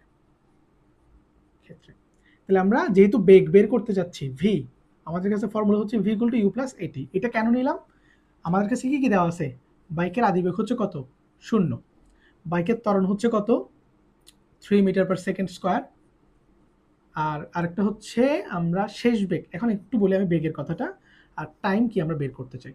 শেষ বেগ কত হবে, বাইকের কি শেষ বেগ দেওয়া আছে, দেওয়া নেই, কিন্তু কি বলছে কখন বাইক এবং ট্রাকের বেগ সমান হবে। ওই যে বললাম বাইক ছিল 0-তে, কত সময় পর বেগটা কত হবে 30, ওরা স্পেসিফিক্যালি 30 মিটার পার সেকেন্ডটাকে ইন্ডিকেট করতেছে, বুঝতে পারছি?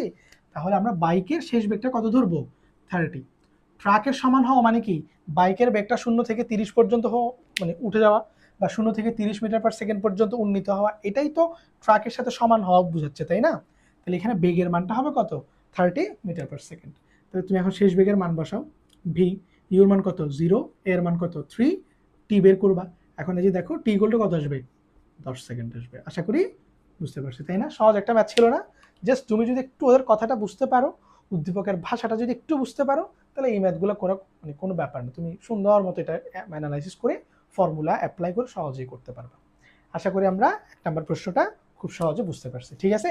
এখানে মেইনলি একটু আবার বলে দেই, শুধু এই যে ভি এর মানটা যে 30 হবে এইটুকু বুঝতে হবে, যার কিচ্ছু না, এখানে আরগুলো সব কিন্তু তোমার ডিরেক্টলি দেওয়া আছে। অর্থাৎ বাইকের যে শেষ বেগটা 30 হবে, শুধু এইটুকটা মনে রাখবা, কারণ বাইক এবং ট্রাকের বেগ কি হতে বলছে সমান, তো ট্রাকের বেগ আগে থেকে 30 ছিল, কখন বাইকের বেগটা 30 হবে, তাহলে বাইকের বেগ 30 হওয়া মানে কি শেষ বেগকে বোঝাচ্ছে, ওই জন্য ভি এর মানটা 30। এই পয়েন্টটা যদি বুঝো, এই ম্যাথটা আর খুব বেশি কঠিন কিছু না, বুঝতে পারছি আশা করি। আমরা এবার সেকেন্ড টপিকটাতে যাবো, অর্থাৎ সেকেন্ড টপিক বলতে সেকেন্ড কোয়েশ্চেনটাতে। সেকেন্ড কোয়েশ্চেনটা অলরেডি তুমি বাঘহরিণের যে টপিকটা পড়ছো, বা আমরা সেকেন্ড লেকচার যেটা প্রথম পার্ট বাঘহরিণ যে ম্যাথটা করছিলাম অনেকটা সেম, ঠিক আছে? অনেকটা না, প্রায় সেম একদম। ইকুয়েশন তুমি ওইভাবে হিসাব করবা, সুন্দর মতো ফিগারটা এঁকে দেওয়া আছে, তুমি জাস্ট এটাকে একটু অ্যানালাইসিস করে দুইটা ইকুয়েশন সলভ করবা জাস্ট। আচ্ছা, প্রশ্নটা একটু বলি, ট্রাক এবং বাইক পরস্পরকে কতবার কি করবে অতিক্রম করবে। তাহলে দেখো তো, বাইকটা ট্রাক থেকে 300 মিটার পিছিয়ে আছে, অর্থাৎ বাইক যখন এ বিন্দু থেকে যাত্রা শুরু করতেছে, ট্রাক অলরেডি 300 মিটার আগে আছে, তখন 300 মিটার আগ থেকে সে 30 মিটার পার সেকেন্ড বেগে তখন আবার যাত্রা শুরু করছে, দুজন কিন্তু সেম সময় যাত্রাটা শুরু করছে। এখন ওভারটেক মানে কি, ওভারটেকিং অর্থাৎ পরস্পরকে অতিক্রম করা মানে কি ওভারটেক করা। ধরো ট্রাক তো আগে থাকবে সব প্রথম দিকে, তো বাইক কি করবে, পেছন পেছন আসবে, এবং বাইক যেহেতু ত্বরণে গতিশীল, বাইকের কিন্তু বেগটা আস্তে আস্তে বৃদ্ধি পাবে, কিন্তু ট্রাক কিন্তু একই বেগে আস্তে আস্তে আস্তে আস্তে কি যাবে, সামনের দিকে এগিয়ে যাবে। তো একটা সময় পর কিন্তু বাইকের বেগ যখন অনেক বেশি হবে, অর্থাৎ যখন 30 ক্রস করবে, তখন কিন্তু এই বাইকটা ওকে কি করবে, সামনে মানে ক্রস করে বা ওভারটেক করে আগে চলে যাবে। তখন কিন্তু ওর বেগ বাড়তেছে না, ও তো 30 মিটার পার সেকেন্ডেই যাচ্ছে, কিন্তু বাইকের ত্বরণের কারণে ধীরে ধীরে তার বেগটা কি পাচ্ছে, বৃদ্ধি পাচ্ছে না। তো এখানে দেখাইতে বলছে মেইনলি ট্রাক ও বাইক পরস্পরকে কতবার অতিক্রম করবে। তো কতবার করবে এটা তুমি কিভাবে অ্যান্সার করবে, সময় দিয়ে। তুমি টাইমের যতটা ভ্যালু পাবা, টাইমের যদি একাধিক মান আসে, ধরো 2টা আসছে তাহলে 2বার অতিক্রম করবে, যদি একবার আসে তাইলে একবার। এই জায়গায় কিন্তু আমি তোমাকে বলে দিই কতবার, এই অ্যান্সারটা তুমি জানো অলরেডি, শুধু একবার করবে এটা। আমি কত হচ্ছে স্যার এটা কেমনে বুঝলেন আপনি, একবার যে অতিক্রম করবে ম্যাথ না করে বুঝলাম কেমনে, আমি একটু ভালো করে বলি তোমাকে, তুমি যদি একটু মনোযোগ, এটা কমন সেন্সের একটা বিষয়। বাইকটা কি আস্তে আস্তে গতি বাড়তেছে না, তাহলে গতি বাড়ার কারণেই তো সে কিছুটা সময় পরে গিয়ে ট্রাকটাকে অতিক্রম করে সামনে চলে যাবে। তো ট্রাককেও যদি আবার বাইকটাকে কি করতে হয়, ওভারটেক করতে হয়, ট্রাকের গতিবেগ তখন বাড়া দরকার না, তখনই তো সে বাইকটাকে কি করতে পারবে, ওভারটেক করে সামনে যেতে পারবে। কিন্তু ট্রাক তো সমবেগে গতিশীল, ট্রাক কি চাইলেও বেগ বাড়বে, বাড়বে না। বাইক কিন্তু অলরেডি বেগ বেড়ে সামনে চলে গেছে, তাহলে ওর পক্ষে মানে এর পরে গিয়ে আর বাইককে অতিক্রম করা কি না, সম্ভব না। সো এখানে ওভারটেকিং কয়বার ঘটবে, একবারই ঘটবে। তাহলে এটার অ্যান্সার আমরা অলরেডি জানি কয়বার, একবার। বাট কত সময় পরে ওভারটেকটা করবে, আমরা ওই সময়টা বের করতে চাই। ঠিক আছে, চলো দেখা যাক এটা কিভাবে করব। তা আমরা ধরে নিচ্ছি, আমরা চিত্রটাকে একটু অ্যানালাইসিস করে এখানে আবার রাখতেছি। তাহলে এই পয়েন্টে ছিল হচ্ছে বাইক, এই পয়েন্টে, আর এই পয়েন্টে ছিল হচ্ছে ট্রাক। তাহলে আমরা কি করব, আমরা ধরে নিচ্ছি ওভারটেকিংটা সি বিন্দুতে করবে, এটা ধরে নেওয়া। এই দূরত্বটা হচ্ছে কত, 300 মিটার, আর এই দূরত্বটা আমরা জানি না, তাহলে আমরা ধরতেছি এক্স মিটার দূরে গিয়ে কি করবে, ওভারটেকটা করবে, অর্থাৎ এই সি বিন্দুতে ওভারটেকিংটা করবে। তাহলে এবার আমরা দুই ধাপে ম্যাথ করবো, একবার হচ্ছে বাইকের জন্য আর একবার ট্রাকের জন্য। তাহলে আসো প্রথমে যদি আমরা বাইকের জন্য করি, বাইকের না সমবেগেরটাকে করে ফেলো, তাহলে মান বসাতে সুবিধা হবে। তাহলে প্রথমে ট্রাকেরটা করে ফেলো। ট্রাকের ক্ষেত্রে একটু মনোযোগ দাও, ট্রাক কিভাবে গেছে, সমবেগে, তাহলে এস ইকুয়াল টু ভিটি। এখন আসো তো এস কত হবে একটু দেখি, দূরত্ব কত হবে। ট্রাক বি থেকে যাত্রা শুরু করছে, তাহলে তার আদি অবস্থান হচ্ছে বি, এবং ওভারটেকিংটা করছে কোথায়, সি তে গিয়ে ওভারটেক করে ফেলছে। তাহলে বি থেকে সি পর্যন্ত যাইতে ট্রাকের কতটুকু দূরত্ব অতিক্রম করা লাগছে, এই যে দেখো বি থেকে সি এর দূরত্ব যত, এক্স পরিমাণ, তাহলে এখানে এস এর মান হবে কত, এক্স। অর্থাৎ বি থেকে সি তে যাইতে ট্রাক এক্স মিটার দূরত্ব কি করে, অতিক্রম করে। ট্রাকের বেগ কত, এই যে 30 মিটার পার সেকেন্ড বসালাম, সাথে আছে কত, টি। এটা আমাদের ফার্স্ট সমীকরণ, ফার্স্ট ইকুয়েশন, ঠিক আছে। এইটুকু, এখানে আমাদের দুইটা ভ্যালুই আননোন, এক্সও আমরা জানি না, টিও আমরা জানি না। এইবার যদি আমরা বলি বাইকের ক্ষেত্রে,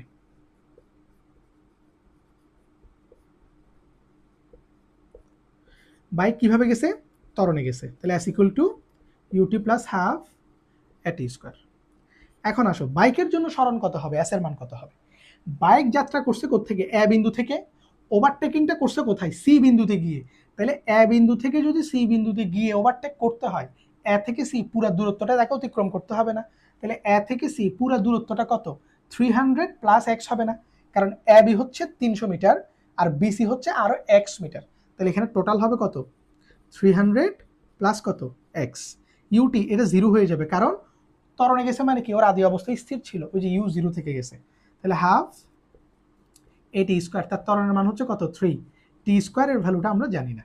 তাহলে এই হচ্ছে বিষয়। তাহলে এই পাশে যদি আমরা হিসাব করি, এটা 300 প্লাস কত, এক্স, এখানে কত আসবে, 1.5 টি স্কোয়ার। আশা করি এটা বুঝতে পারছি। তাহলে এইবার যদি আমরা হিসাব নিকাশ করি, এখানে এক্স এর মানটা বসাই দাও। তাহলে এক্স এর মান কত, এই যে 30টি এখানে পাশে লিখে দিবা। তাহলে 300 প্লাস এক্স বসলো, এক্স হচ্ছে কত, 30t equal to 1.5 T square. এখানে সাইড নোট দিবা যে কোত্থেকে আমরা মানটা পাইছি, 1 নং থেকে। এখানে টি এর যে এক্স এর ভ্যালুটা, এটা 1 নং থেকে আসছে। তাহলে সবগুলোকে যদি আমরা এক প্রান্তে কনভার্ট করি, 1.5 টি স্কোয়ার 30t মাইনাস কত, 300 ইকুয়ালস টু 0। তাহলে এটাকে তোমরা সরাসরি কি করবা, ক্যালকুলেটারে সলভ করে ফেলবা। আমরা বাঘ হরিণের ম্যাথও এরকম একটা ইকুয়েশন দেখছিলাম, যেখানে আমরা সরাসরি ম্যাথটা কি করছিলাম, সলভ করছিলাম, তাই না। তো তোমরা চাইলে এটা কি করতে পারবা, সরাসরি সলভ করতে পারবা, অথবা আমি তোমাদেরকে এই সূত্রটা দেখাইছিলাম যে টি ইকুয়াল টু এখানে ওই যে minus b plus minus b square root over b square minus 4ac divide by 2a, ওই কনসেপ্ট দিয়েও কিন্তু আমরা এটা করছিলাম, তাই না? তো যদি আমরা এটা দিয়ে এটাকে সলভ করি তাহলে এখানে কত আসবে, নিচে 2a, তাহলে 2a কোনটা, টি স্কোয়ারের সহগটা হচ্ছে a, এখানে এই যে 1.5 স্কোয়ারওয়ালা রাশির সাথে যেটা থাকে সেটা হচ্ছে a, আর এই যে টি এখানে যে রাশিটা আছে সেটা হচ্ছে কি বি, আর এখানে যেটা আছে সেটা হচ্ছে সি। বুঝতে পারছি? এই যে এবিসি, তাহলে নিচে হচ্ছে 2a মানে হচ্ছে 2 ইন্টু 1.5, এখানে মাইনাস বি, এটা সূত্রের মাইনাস বি, যারা আগের লেকচারটা দেখছো সেখানে কিন্তু আমি সূত্রটা লিখেছিলাম, তাও একটু এখানে লিখে দেই, আবার অনেক সময় তোমরা এটা ভুলে যাবে যে এক্স ইকুয়াল টু কি ছিল, যে সূত্রটা এখানে 2a, এখানে minus b plus minus root over b square minus 4ac, এই যে এইগুলো হলো এবিসি এর ভ্যালু। ঠিক আছে, আমরা কোনটা কার ভ্যালুটা বলছিলাম, তাহলে এই যে 2a দেখছো 2a, এই যে এর ভ্যালু কত 1.5, এই যে সূত্রের মাইনাস, এই যে মাইনাসটা বসছে, মাইনাস বি, তাহলে বির ভ্যালু কত দেখো তো -30, তাহলে এখানে মাইনাস সহকারে বসবে, এই যে -30 plus minus root over b square, এখানে বি স্কোয়ারের ভ্যালু কত, ওই যে -30 মাইনাস 4ac, 4 এর ভ্যালু কত 1.5, সি এর ভ্যালু কত -300, তাহলে এই যে -300, এই তাহলে এখানে কত আসে এখন 2 মাল্টিপ্লাইড বাই 1.5, তাহলে কত হবে 3, এটা হবে +30, এটা প্লাস মাইনাস রুট, এটা কত হয়ে যাবে 30 কে যদি আমরা স্কোয়ার করি 900, তাই না? 30 কে স্কোয়ার করলে 900, তার সাথে দেখো এটা মাইনাসে মাইনাসে কি হয়ে যাবে প্লাস, তাহলে প্লাস এটার সাথে কত আছে 4 ইন্টু 1.5 ইন্টু 300, তাহলে আসে হচ্ছে টোটাল 2700, তাহলে রুট ওভার 2700, এটা হলো আমাদের টি এর ইকুয়েশন। ঠিক আছে, তাহলে এখান থেকে আমরা দুইটা মান পাবো সময়ের, একটা হলো প্লাস ধরে আর একটা হলো কি ধরে মাইনাস। তো একটা কাজ করতে পারো, রুট ওভার যেটা এই যে এখানে রুটের যে ভ্যালু আসছে তোমরা একেবারে সেটাকে দশমিকে বসাই দিবা, দশমিকে বসালে আসবে 51.96।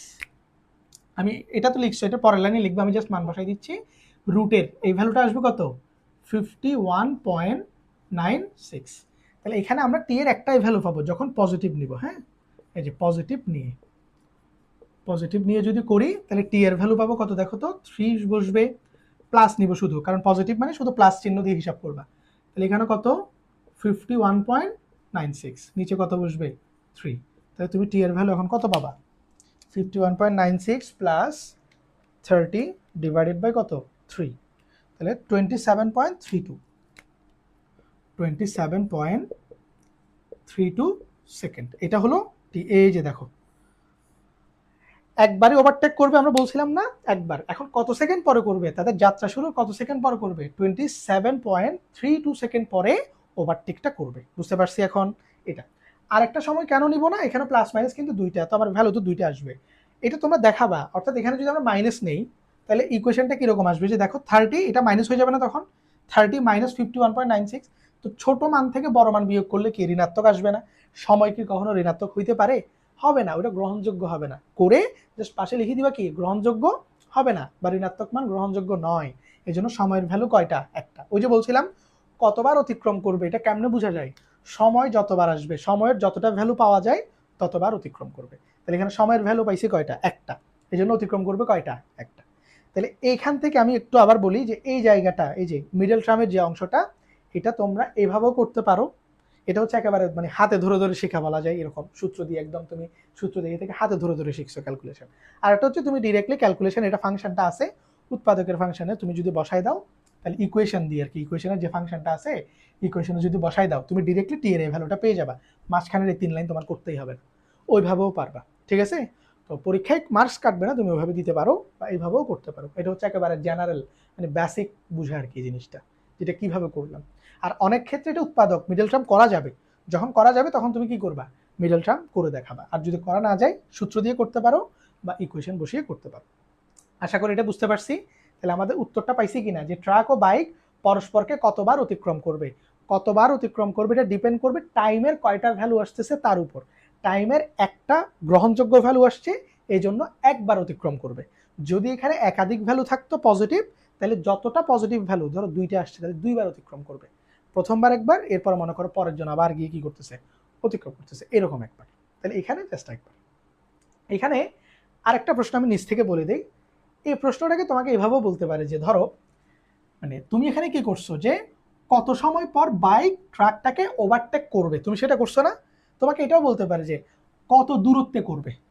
তো তখন তুমি কি করবে, অর্থাৎ কত দূরত্ব মানে যে মনে করো তারা তো অলরেডি 300 মিটার একটা গ্যাপে ছিল, তখন ট্রাক সামনে যাওয়া শুরু করছে, বাইক পেছন থেকে যাওয়া শুরু করছে, সামনে গিয়ে একটা পয়েন্টে গিয়ে কি করছে, ওভারটেকটা করছে এই সি বিন্দুতে। তাহলে এখানে একটা দূরত্ব, এই যে মাঝখানে একটা দূরত্ব কাজ করছে না, যে ট্রাক থেকে কত দূরে বা বাইকটা অ্যাকচুয়ালি কত দূরে গিয়ে কি করবে, ওভারটেকটা করবে। যদি এরকম কোয়েশ্চেন করে যে কত দূরত্বে ওভারটেক করবে, তখনও কি সেম ম্যাথ, এটা জাস্ট এটা করার পর একটা অংশ এক্সট্রা করতে হবে কি, তুমি তো অলরেডি টাইমটা বের করছো যে কত সময় পর ওভারটেক করবে, তখন তুমি টাইমের ভ্যালুটা এই যে 1 নং ইকুয়েশনে বসাই দাও। 1 নং ইকুয়েশনে যদি টি এর মানটা এবার বসাই দাও, যে 27.8 এখানে বসাও, তুমি দেখো এক্স এর ভ্যালুটা পেয়ে গেছো। তাহলে এক্স কি বলছিলে, এক্স কি তুমি ধরে নিছিলে না যে সি বিন্দুতে তারা ওভারটেক করবে, এটা তুমি অনুমান করছিলে না। তাহলে এই যে এটা, তাহলে আমরা অ্যাকচুয়ালি কত দূরত্বে মিলিত হবে বা ওভারটেক করবে এটা আমরা বের করতে পারছি। বুঝতে পারছো, এরকমও প্রশ্ন তোমাকে করতে পারে। তবে অ্যাকচুয়ালি এটা বেশি করে যে কতবার মিলিত হবে, কতবার ওভারটেক করবে, একই কথা এগুলা। তো যদি কখনো দূরত্বের কথা বলে, তখনও তুমি বুঝবে যে তোমাকে সময় বের করতেই হবে, সময় বের করে তুমি যে সময়টা এখানে বসাই দিবা, তাহলে তুমি এক্স এর মান পেয়ে যাচ্ছ। এক্সই হচ্ছে কত দূরে মিলিত হবে সেটার উত্তর। বুঝতে পারছি। যদি এটার সাথে আরেকটা প্রশ্ন অ্যাড করে, সেটা কি করতে পারবো না এখন, আমি করাই দিচ্ছি না, আমি বললাম জাস্ট বুঝছো তো আশা করি। যদি না বুঝো আমাদেরকে কমেন্ট করবা, আমি দেন এটা তোমাকে যেভাবে হোক এটা বুঝাই দেওয়ার চেষ্টা করবো, সলভ করা দরকার এটার উপর আমরা পরবর্তীতে একটা লেকচার একটা অংশ এটাকে অ্যাড করে দিব। যেহেতু এটার পরে আমাদের আরেকটা লেকচার থাকবে, আমরা অ্যাড করে দেওয়ার চেষ্টা করবো যদি তোমরা না বুঝে থাকো। আশা করি কঠিন কিছু না, তোমরা বুঝার কথা, জাস্ট টি এর মানটা এই ইকুয়েশনে তুমি জাস্ট বসাই দিলেই তুমি কত দূরে গিয়ে এক্স এর মানটা বের করবা, অর্থাৎ কত দূরে গিয়ে মিলিত হবে সেটা ইজিলি বের হয়ে যাবে। আশা করি বুঝতে পারছি। ঠিক আছে, তাহলে আমরা এবার আমাদের 3 নম্বর প্রশ্নটা সলভ করব।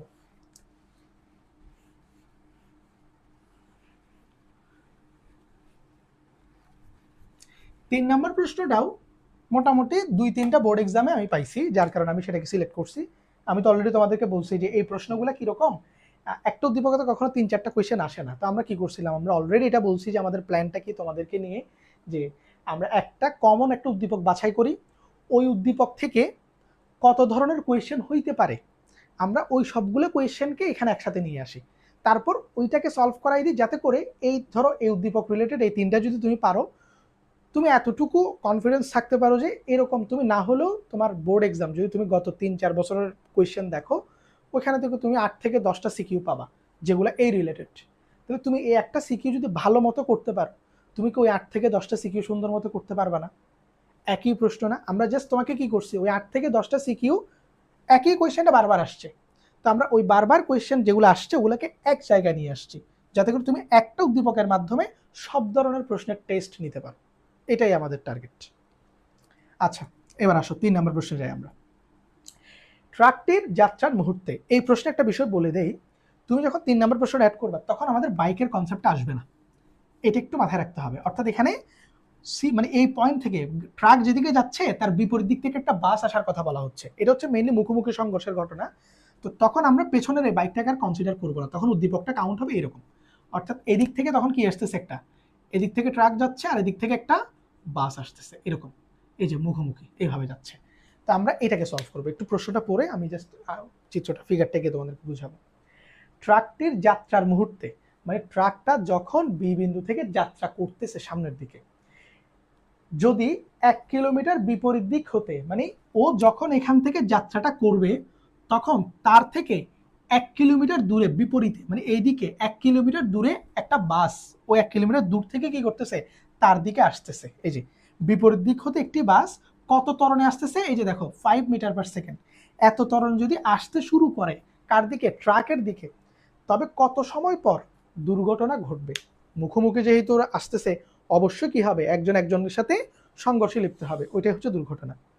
এখন আমরা জানতে চাই ঠিক কত সময় পর এই দুর্ঘটনাটা ঘটবে। আচ্ছা, একটু আমি অ্যানালাইসিস করে বুঝাই দিই, চিত্রটা একটু খেয়াল করো। যদি আমরা এভাবে চিন্তা করি যে এই পয়েন্ট থেকে আর এখানে একটা পয়েন্ট, এই পয়েন্ট এখানে আসা হচ্ছে ট্রাক, এবং ট্রাকের ক্ষেত্রে বেগ হচ্ছে কত, 30, ট্রাক সমবেগে যাচ্ছে এবং ট্রাকের গতির অবস্থা কোন দিকে, এই দিক বরাবর।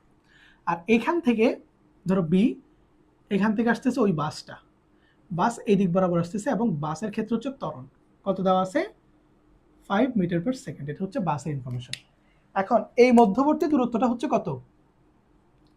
1 কিলোমিটার, অর্থাৎ 1000 মিটার আর কি, ঠিক আছে? 1 কিলোমিটার আমরা এটাকে মিটারে কনভার্ট করে লিখে ফেলি একেবারে 1000 মিটার তাদের মধ্যবর্তী দূরত্ব। এখন তুমি একটা জিনিস চিন্তা করো, ওই দিক থেকে যাচ্ছে, ওই দিক থেকে আসতেছে, তাহলে আস্তে আস্তে দুর্ঘটনা কখন ঘটবে? এই দুই বিন্দুর মাঝামাঝি কোনো একটা পয়েন্ট এসে ঘটবে না?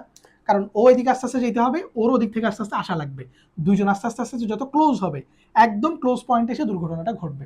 তাহলে আমরা বলতেই পারি যে দুর্ঘটনাটা 1 কিলোমিটারের মধ্যবর্তী কোনো একটা বিন্দুতে হবে বা কোনো একটা দূরত্ব হবে। আর অ্যাকচুয়ালি তো জানি না আমরা কোথায় হবে, এই জন্য আমাদেরকে প্রথমে ওই যে বাঘ হরিণ, কোথায় গিয়ে বাঘ হরিণটাকে ধরবে আমরা কি করতাম, একটা অনুমান করতাম না যে অ্যাকচুয়ালি সি বিন্দুতে বা এত 1 মিটার দূরে বাঘটা হরিণটাকে ধরবে। তাহলে এখানেও যেহেতু আমরা এক্সাক্ট পয়েন্টটা জানি না, আমাদেরকে একটা পয়েন্ট ধরে নিতে হবে। তাহলে আমরা বলবো যে আমরা ধরে নেই একটা বিন্দু এখানে সি, ধরে নেই সি বিন্দুতে দুর্ঘটনাটা ঘটবে। তাহলে আমরা প্রথমে এখানে আগে ক্ল্যারিফাই করব যে মনে করি সি বিন্দুতে দুর্ঘটনা ঘটবে, তাহলে এটা আমরা ধরে নিলাম। আচ্ছা, এখন ভালো করে একটু বুঝিও, দুর্ঘটনার যে পয়েন্ট তুমি চিন্তা করলা, ওই বিন্দুটা টোটাল দূরত্ব যেটা তাদের মধ্যবর্তী যে দূরত্ব ছিল 1000 মিটার, ওইটাকে দুইটা পার্টে বিভক্ত করে ফেলছে না? একটা হলো অ্যাসি বা ট্রাকের দিক থেকে, মানে ঘটনাটা হচ্ছে দুর্ঘটনা তো আর একজনে ঘটাইতেছে না, দুর্ঘটনা ঘটানোর জন্য কিন্তু দুজনকে আসতে হচ্ছে, তাই না, বিপরীত দিক থেকে। তাহলে এই দুর্ঘটনায় ট্রাকের একটা ভূমিকা আছে, বাসের একটা ভূমিকা আছে, যদিও ভালো ভূমিকা না, দুর্ঘটনা ঘটলে তো ধ্বংস হয়ে যাবে, ঠিক আছে, কিন্তু দুই পাশ থেকে কি আছে, দুইজনের ভূমিকা আছে। অর্থাৎ এই দুর্ঘটনাটা সি বিন্দুতে ঘটার জন্য ট্রাককেও সামনে আসতে হবে, বাসকেও সামনে আসতে হবে। তাহলে ট্রাককেও একটা দূরত্ব অতিক্রম করতে হবে, আবার বাসকেও কি একটা দূরত্ব অতিক্রম করতে হবে। এই 1000টাকে ভাগ ভাগ করে দুইজনে এ একটা অংশ যাবে, এ একটা অংশ যাবে। এখন আমরা তো জানি না কে কতটুকু গেছে, তাহলে আমরা ধরে নিচ্ছি ট্রাক 1 মিটার দূরত্ব অতিক্রম করে, মানে ট্রাকের এই দূরত্বটা এই অবস্থান থেকে দুর্ঘটনার অবস্থানের দূরত্ব হলো 1 মিটার, মানে 1 মিটার দূরে গিয়ে ট্রাক দুর্ঘটনায় লিপ্ত হয়েছে। তাহলে এখানে দেখো তো বাসেরটা তখন আমরা কত বলবো, যদি টোটাল দূরত্ব 1000 হয়, তার মধ্য থেকে ট্রাক 1 মিটার কি করছে, কাভার করছে, মানে ট্রাক 1 মিটার দূরত্ব অতিক্রম করছে। এই 1 মিটারটা কিন্তু 1000-এর ভেতরে, 1000-এর ভেতর থেকেও 1 মিটার দূরত্ব আসছে, এখানে এক্স এর একটা মান থাকবে যেটা আমরা বের করবো। তা আমরা ধরে নিছি এটা 1 মিটার। তো তোমাকে এটা মাথায় রাখতে হবে, এক্স কিন্তু এক্সট্রা না, 1000-এর মধ্যেই কে আছে, এক্সটা আছে। 1000-এর একটা অংশ হচ্ছে 1 মিটার, তাহলে আরেকটা অংশ এই যে বাস, ও যদি 1 মিটার যায়, এ কত যাবে, 1000 মাইনাস এক্স যাবে না? স্যার বুঝতে পারছি এটা, এগুলো একটু বুঝতে হবে, অনেকে এই জায়গায় একটু কনফিউজড হয়ে যায়। তুমি যদি ম্যাথ কিন্তু কঠিন না, তুমি দেখবে এখন ম্যাথ তুমি জাস্ট সূত্র বসে ইকুয়েশন বসাই দিবে, তোমার অ্যান্সার চলে আসছে। বাট এই যে জিনিসটা, যে এখানে দুর্ঘটনাটা একটা বিন্দুতে ঘটবে, একটা পার্টকে তুমি এক্স ধরবা আর একটাকে টোটাল মাইনাস এক্স ধরবা, এই জিনিসটা বুঝতে পারাটাই হচ্ছে ম্যাথ, আর কিছু না। এটা বুঝতে পারাটাই হচ্ছে বেসিক। এই জিনিসটা যে মানে আমরা অনেক সময় বলি না যে স্যার আমরা বেসিক বুঝি না, বেসিক আসলে কি, এই যে স্যার এটাই বেসিক, মানে একটা ম্যাথের বেসিক হচ্ছে এই জিনিসটা। তুমি একটা ম্যাথ পড়ে একটা ম্যাথ অ্যানালাইসিস করে ওটাকে সাজাইতে জানা, ওটাকে অ্যানালাইসিস করতে জানা, এটাই বেসিক। বুঝতে পারছি? তাহলে এটা বুঝছি নিশ্চয়ই। তাহলে 1000 থেকে 1000টাকে আমরা দুইটা ভাগে ভাগ করে দিছি, একটা ভাগ ট্রাকের জন্য আর একটা ভাগ বাসের জন্য। ট্রাক যেহেতু এক্স গেছে, তাহলে এক্সটা বাদ দিলে বাসের ভাগটা বের হয়ে যাবে, এটা সেটা। এবার জাস্ট নর্মাল বিষয়, তুমি জাস্ট ইকুয়েশন লিখে দিবে এখন। তাহলে আমরা যদি ট্রাকের জন্য করি, ট্রাকের ক্ষেত্রে ট্রাক কিভাবে গেছে, সমবেগে, তাহলে এস ইকুয়াল টু ভিটি। এখন ট্রাক দুর্ঘটনার জন্য কতটুক দূরত্ব অতিক্রম করছে, ট্রাকের দূরত্ব দুর্ঘটনার জন্য, ট্রাক এখান থেকে একটু গেছে না, এক্স মিটার, তাহলে এস এর মান হবে কত, এক্স। ভি, ট্রাকের বেগ কত ছিল, 30 ইন্টু কত, টি, এটা হলো কত, 1 নাম্বার। কার বেগ এটা, এটা ট্রাকের বেগ, সরি ট্রাকের দূরত্ব বা ট্রাকের সমীকরণ। এরপর হচ্ছে কি বাস, তাহলে বাসের ক্ষেত্রে, বাস যেহেতু কিসে আসছে, ত্বরণে, এই যে দেখো ত্বরণ, ইউটি প্লাস হাফ কি অ্যাট ই স্কোয়ার, তাহলে সে যেহেতু ত্বরণে গতিশীল হয়েছে, আমরা ধরে নিতে পারি তার আদিবেগ কি, শূন্য, যেহেতু দেওয়া নাই তুমি আদিবেগটা শূন্য কাউন্ট করেই যাবা। এরপর হাফ, এর ভ্যালু কত দেওয়া আছে, 5, এর সাথে আছে কি টি স্কোয়ার। এস কত হবে, ওই যে বাস কতটুকু আসছে, 1000 মাইনাস কত, এক্স। দেখো তো এই ম্যাথটা একদম কি 2 নম্বর ম্যাথের মতো না, ইকুয়েশনটা অনেকটা দেখতে। এবার কি করব, ওই এক্স এর ভ্যালুটা এখানে বসাই দিলে আমি টি এর ভ্যালুটা বের হয়ে যাবে। ওই যে কত সময় পর দুর্ঘটনা ঘটবে, টি চলে আসবে। তাহলে এখানে কত বসবে এখন, 1000 মাইনাস এক্স এর ভ্যালুটা বসায় দাও, এক্স এর ভ্যালু কত 30t ইকুয়াল টু এখানে 2, এটা 2.5 টি স্কোয়ার, এখানে লিখে দিবা 1 নং হতে, অর্থাৎ তুমি টি এর ভ্যালু এই যে এক্স এর ভ্যালুটা 1 নং থেকে বসায় সেটা বলে দিবা। তাহলে সবগুলোকে যদি আমরা এক পাশে নিয়ে যাই, 2.5 টি স্কোয়ার প্লাস 30t মাইনাস কত, ও সরি 4000 না 1000, হ্যাঁ 1000 ইকুয়াল টু 0। এই হলো বিষয়। এবার এখান থেকে কি তুমি টি বের করতে পারবা না, ওই আগের মতো ইকুয়েশন, টি স্কোয়ারের সহগটাকে তুমি কি ধরবা, এ ধরবা, টি এর সহগটাকে কি ধরবা, বি, আর মাইনাস 1000 এই পুরোটা এটাকে কি ধরবা, সি। এবার তুমি কি করবা, টাইমের ইকুয়েশনে বসাই দাও, ওই যে টাইমের আমরা যে সমীকরণটা বের করি 2a, 2 ইন্টু কত 2.5, 2a এর ভ্যালু কত 2.5, যারা একটু আগে আমি সূত্র লিখে দিয়েছিলাম এখানে কেমন লেকচারের শুরুতে। এরপরে কি মাইনাস বি, এই যে মাইনাস বি কত, এখানে বি কিন্তু এখানে পজিটিভ, তাহলে এখানে থাকবে কত 30, এরপর প্লাস মাইনাস, এরপর রুট ওভার বি স্কোয়ার মানে 30 স্কোয়ার মাইনাস 4ac, 4 এ হচ্ছে 2.5 আর সি হচ্ছে কত মাইনাস 1000। এই যে মাইনাস সহ চিহ্ন সহ নিতে হবে, ঠিক আছে। তাহলে এইবার তুমি ক্যালকুলেশন করে বসায় দাও। তাহলে নিচে সময় কত, নিচে 5, উপরে মাইনাস 30, আর এখানে কত আসতেছে প্লাস মাইনাস, এটাকে যদি আমরা একসাথে হিসাব করি এখানে আসবে কত 900 প্লাস এখানে কত আসে,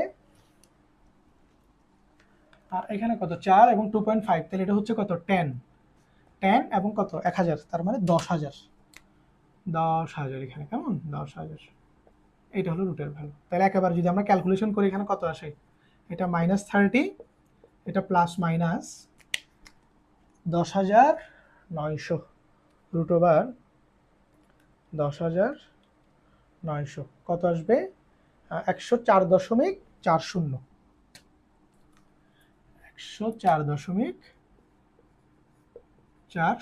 এইটা হলো টি এর ভ্যালু কেমন। এখান থেকে এবার তুমি দুইটা মান পাবা, একটা পজিটিভ নিয়ে একটা কি নেগেটিভ নিয়ে। তাহলে নেগেটিভ নিয়ে আমরা ওটা গ্রহণযোগ্য হবে না, ওটা আমরা আগেও বলছি, কারণ ঋণাত্মক মান কিনা গ্রহণযোগ্য হয় না। তাহলে যদি পজিটিভ নিয়ে নিই তাহলে আমাদের টি এর ভ্যালুটা আসবে এরকম, মাইনাস 30 তো থাকবেই, এটা প্লাস কত হয়ে যাবে 104.40 ডিভাইডেড বাই এখানে কত 5। তাহলে এবার তোমরা এটা ক্যালকুলেশন করবা। আচ্ছা আমি একটু করে দেই, তাহলে এই যে দেখো প্লাস 104.40, এখান থেকে 30 কি হয়ে যাবে মাইনাস হয়ে যাবে, মাইনাস হয়ে ডিভাইডেড বাই 5, 14.88 সেকেন্ড, 14.88 সেকেন্ড, এই যে টাইম দেখছো, এটাই হলো তোমার উত্তর। কত সময় পর দুর্ঘটনাটা ঘটবে, কত সময় পর ঘটবে 14.88 সেকেন্ড পর, 14.88 সেকেন্ড পরে কি ঘটবে দুর্ঘটনাটা ঘটবে। তাহলে সময়ের ভ্যালুটা আমরা নিশ্চয়ই বের করতে পারছি। একই না, তুমি 2 নাম্বার ম্যাথটা পারলে কিন্তু 3 নাম্বার ম্যাথটাই বুঝবা, জাস্ট চিত্রটা একটু ভিন্ন। 2 নাম্বার ম্যাথে কি করতো, মানে বিপরীত দিকে গিয়ে মিলিত হইতো, এখানে মুখোমুখি সংঘর্ষটা ঘটছে, এটাই আশা করি বুঝতে পারছি। জাস্ট এইটুকু যদি আপনি একটু ভালো করে অ্যানালাইসিস করে বুঝতে পারেন তাহলে এইটুকু করাটা খুব বেশি কঠিন কিছু না, ঠিক আছে। ক্যালকুলেশন, আর এই ক্যালকুলেশনের পুরোটাই হচ্ছে প্র্যাকটিস, আপনাকে একটু ভালো করে প্র্যাকটিস করতে হবে 2-1 বার। তাহলে আপনি যদি এই ম্যাথটা আর এই ম্যাথটা একই কনসেপ্ট দেখেন, দুইটা করা মানে কি আপনি একই বিষয় 2 বার প্র্যাকটিস করছেন, তাহলে 2 বার যদি বুঝে বুঝে করতে পারেন আমার মনে হয় না আপনার এই টপিকটাতে খুব বেশি প্রবলেম থাকবে। আমরা আশা করি যতটুকু বোঝানো দরকার বা যেভাবে যত সহজভাবে জিনিসটা আমরা করতে পারবো, যত সহজ হইতে এটা বোঝানো যায় আমি চেষ্টা করছি আপনাদেরকে বুঝাই দেওয়ার।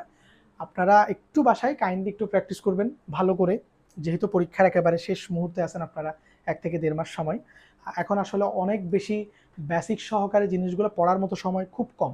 এই জন্য আমাদের প্ল্যান ছিলই আপনাদের জন্য যে আমরা প্রত্যেকটা চ্যাপ্টারের আমরা এভাবে করে প্রত্যেকটা চ্যাপ্টার হয়তো আপলোড করব স্বল্প সময়ের মধ্যে, যাতে করে আপনাদের রিভিশন, আমাদের মেইনলি এখন এই পার্ট হচ্ছে রিভিশনের জন্য, আপনারা এগুলো রিভিশন করতেছেন এমন অবস্থা। অর্থাৎ আমরা কি করলাম, আপনাকে সব কিছু গুছিয়ে একটা জায়গায় নিয়ে আসছি। আপনার একটা চ্যাপ্টারে মানে সিকিউ প্র্যাকটিসের জন্য অনেকগুলো সিকিউ করতে হচ্ছে, আমরা ওই সিকিউগুলোকে কম্বাইন করে একসাথে কম্পাইল করে একটা জায়গায় একটা সিকিউর মধ্যে কোয়েশ্চেনগুলো অ্যাড করে ফেলছি, তাতে করে আপনি কম সময়ের মধ্যে একটা ভালো ধারণা নিতে পারবেন। তবে আপনি এটা বলতে পারেন যে স্যার শুধু আমি কি 3-4টা সিকিউ করলে কি হয়ে যাবে, আমি বলবো না। আমরা যে 3 থেকে 4টা সিকিউ আপনাকে করাবো, আমরা যেহেতু 3 থেকে 4টা লেকচার রাখছি, এই লেকচারগুলোতে আপনি 3 থেকে 4টা বা বড়জোর 5টা সিকিউ দেখবেন, কিন্তু 5টা সিকিউর মধ্যে প্রশ্ন অনেকগুলা, উদ্দীপক একটা, বাট তার মধ্যে প্রশ্ন 3টা 4টা। আমরা প্রথম লেকচারে কিন্তু 7টা প্রশ্ন দিছিলাম। তো 7টা প্রশ্ন করা মানে কি আপনি এরকম অনেকগুলো ওই যে 3-4টা উদ্দীপক বা 5টা সৃজনশীলকে একসাথে করে আমরা প্রশ্নগুলো তৈরি করছি। তাহলে এটা যদি আপনি ভালো করে সলভ করতে পারেন, বুঝে করতে পারেন, আপনি এটার মতো দেখতে আর 5টা কেন পারবেন না আমাকে বলেন? বুঝাতে পারছি? একটু ধৈর্য ধরে সুন্দর করে ফার্স্ট টু লাস্ট বুঝে একটু নিজে নিজে প্র্যাকটিস করবেন। আমার আরেকটা পরামর্শ আমি প্রথম লেকচারেও বলছি, সেটা হলো যখন ভিডিও চলবে বা তোমরা যখন ভিডিওটা দেখবা, লেকচারটা ফলো করবা, তখন তোমরা ম্যাথ করবা না। অর্থাৎ আমি যখন তোমরা দেখবে তখন তোমরা বুঝার চেষ্টা করবে যে আমি কিভাবে করতেছি, কি কি বলতেছি, কোন কোন বিষয়গুলো খেয়াল করতে হবে। প্রথমে বুঝে নিয়ে ভিডিওটা পজ করে তারপরে তোমরা ওটার উত্তর নিজে নিজে করা শুরু করবা। বুঝতে পারছো? যদি আটকাই যাও তখন আবার একটু কি করবা, ব্যাক এসে দেখবা, জাস্ট এটাই। বাট ভিডিও চলমান অবস্থায় তুমি ম্যাথ করতে যাবে না, তাহলে তোমার কনসেন্ট্রেট কোনো দিকেই থাকা যাবে না। আমাদের ম্যাক্সিমাম ক্ষেত্রে এই অনলাইন লেকচারগুলো আমরা বুঝি না ভালো করে, অনেক সময় এই একটা ভুলের কারণে। অনলাইন লেকচার চলমান অবস্থায় আমরা ম্যাথ করতে চাই বা আমরা তখন লিখতে চাই। লেকচার যখন চলবে তখন তোমরা লিখবা না। আগে লেকচার দরকারে তুমি পুরো লেকচার একত্রে দেখার দরকার নেই। 3টা প্রশ্ন, তুমি প্রথম প্রশ্ন পর্যন্ত আগে ভালো করে দেখো, প্রথম প্রশ্ন কিভাবে সলভ করাইছি। এরপর প্রথম প্রশ্ন যখন সলভ হয়ে যাবে ওটুকু পজ দিয়ে তুমি আগে ওটাকে সলভ করো। এরপর তুমি আবার দ্বিতীয় প্রশ্ন দেখো, বুঝার পর দ্বিতীয় প্রশ্ন তুমি নিজে সলভ করো। এভাবে করে করে করো, তখন তোমার ম্যাথটা তুমি বুঝে করতেছো, এটা স্থায়ী বেশি হবে। আশা করি বুঝাইতে পারছি। তাহলে আমাদের লেকচার 2 এর 2টা পার্ট। প্রথম পার্টে আমরা 2টা সিকিউ কভার করছি, এখানে একটা সিকিউ। মোটামুটি এইটুকুর মধ্যে আমরা পড়ন্ত আর নিক্ষিপ্ত বস্তু ছাড়া মোটামুটি যেগুলো হচ্ছে সচরাচর বোর্ড এক্সামে বেশি আসে যে কোয়েশ্চেনগুলো, মোটামুটি আমরা ওভারঅল কভার করছি। ঠিক আছে? আমাদের লাস্ট যেটা লেকচার সেটাতে আমরা পড়ন্ত বস্তু এবং নিক্ষিপ্ত বস্তুর কিছু ম্যাথমেটিক্যাল প্রবলেম দেখব। সবার প্রতি এটাই পরামর্শ থাকবে, তোমাদের পরীক্ষার সময় খুব কম, মাঝখানে ঈদের বন্ধ আছে, তো একটু চেষ্টা করবা যেন ভালো করে একটু বাসায় শেষ সময়ের প্রস্তুতিটা সবচেয়ে বেটার হয়, কারণ শেষ ভালো যার সব ভালো তার। অনেক স্টুডেন্ট ধারাবাহিকভাবে পড়াশোনা করছে, তাদের জন্য শুভকামনা। বাট যারা শেষ মুহূর্তে, যেহেতু তোমাদের একটা বছর অলরেডি ওয়েস্ট হয়েছিল, অনেক স্টুডেন্ট এটা পিছিয়ে গেছে, এটার জন্য 1 বছর অনেক পড়া হয়ে গেছে তাদের জন্য। তো শেষ মুহূর্তে একটু ধৈর্য রেখে জাস্ট একটু কথাগুলো একটু ফলো করবা, একটু মনোযোগ দিয়ে শুনবা, আর লেকচারগুলো জাস্ট ফলো করো। আমি যদি তোমাকে এতটুকু বলতে পারি, তুমি যদি লেকচারগুলো ভালো করে দেখো, একটা চ্যাপ্টারের উপর মোটামুটি যদি বেসিক তোমার থাকে, তাহলে এই প্রশ্নগুলো দেখার পর বা আমাদের লেকচারগুলো দেখার পর আশা করি তোমার ওই চ্যাপ্টারে আর কি ম্যাথমেটিক্যাল প্রবলেমে খুব বেশি সমস্যা থাকবে না। যদি কোনো টপিক না বুঝো বা কোনো বিষয়ে তোমাদের সাহায্যের প্রয়োজন হয়, আমাদেরকে কমেন্টে জানাবা, আমরা সর্বোচ্চ পরিমাণ সহযোগিতা করার চেষ্টা করব। ঠিক আছে? আসসালামু আলাইকুম রহমতুল্লাহ।